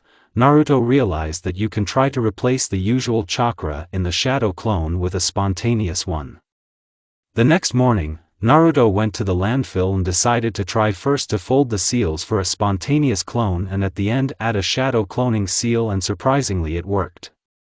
Naruto created a clone from lightning and then threw a kunai into it. When the clone dissipated, a strong lightning bolt ran through the ground. After Naruto went to Tsunade's office to discuss relocation to Uzushio. Naruto decided that if Tsunade gave the go-ahead, he would send clones to Uzushio so that they would begin to gradually restore him. As Naruto expected, the fifth agreed, and Naruto also offered a new Hokage, namely Uchiha Itachi. She said she would think about this proposal. That's the end of it.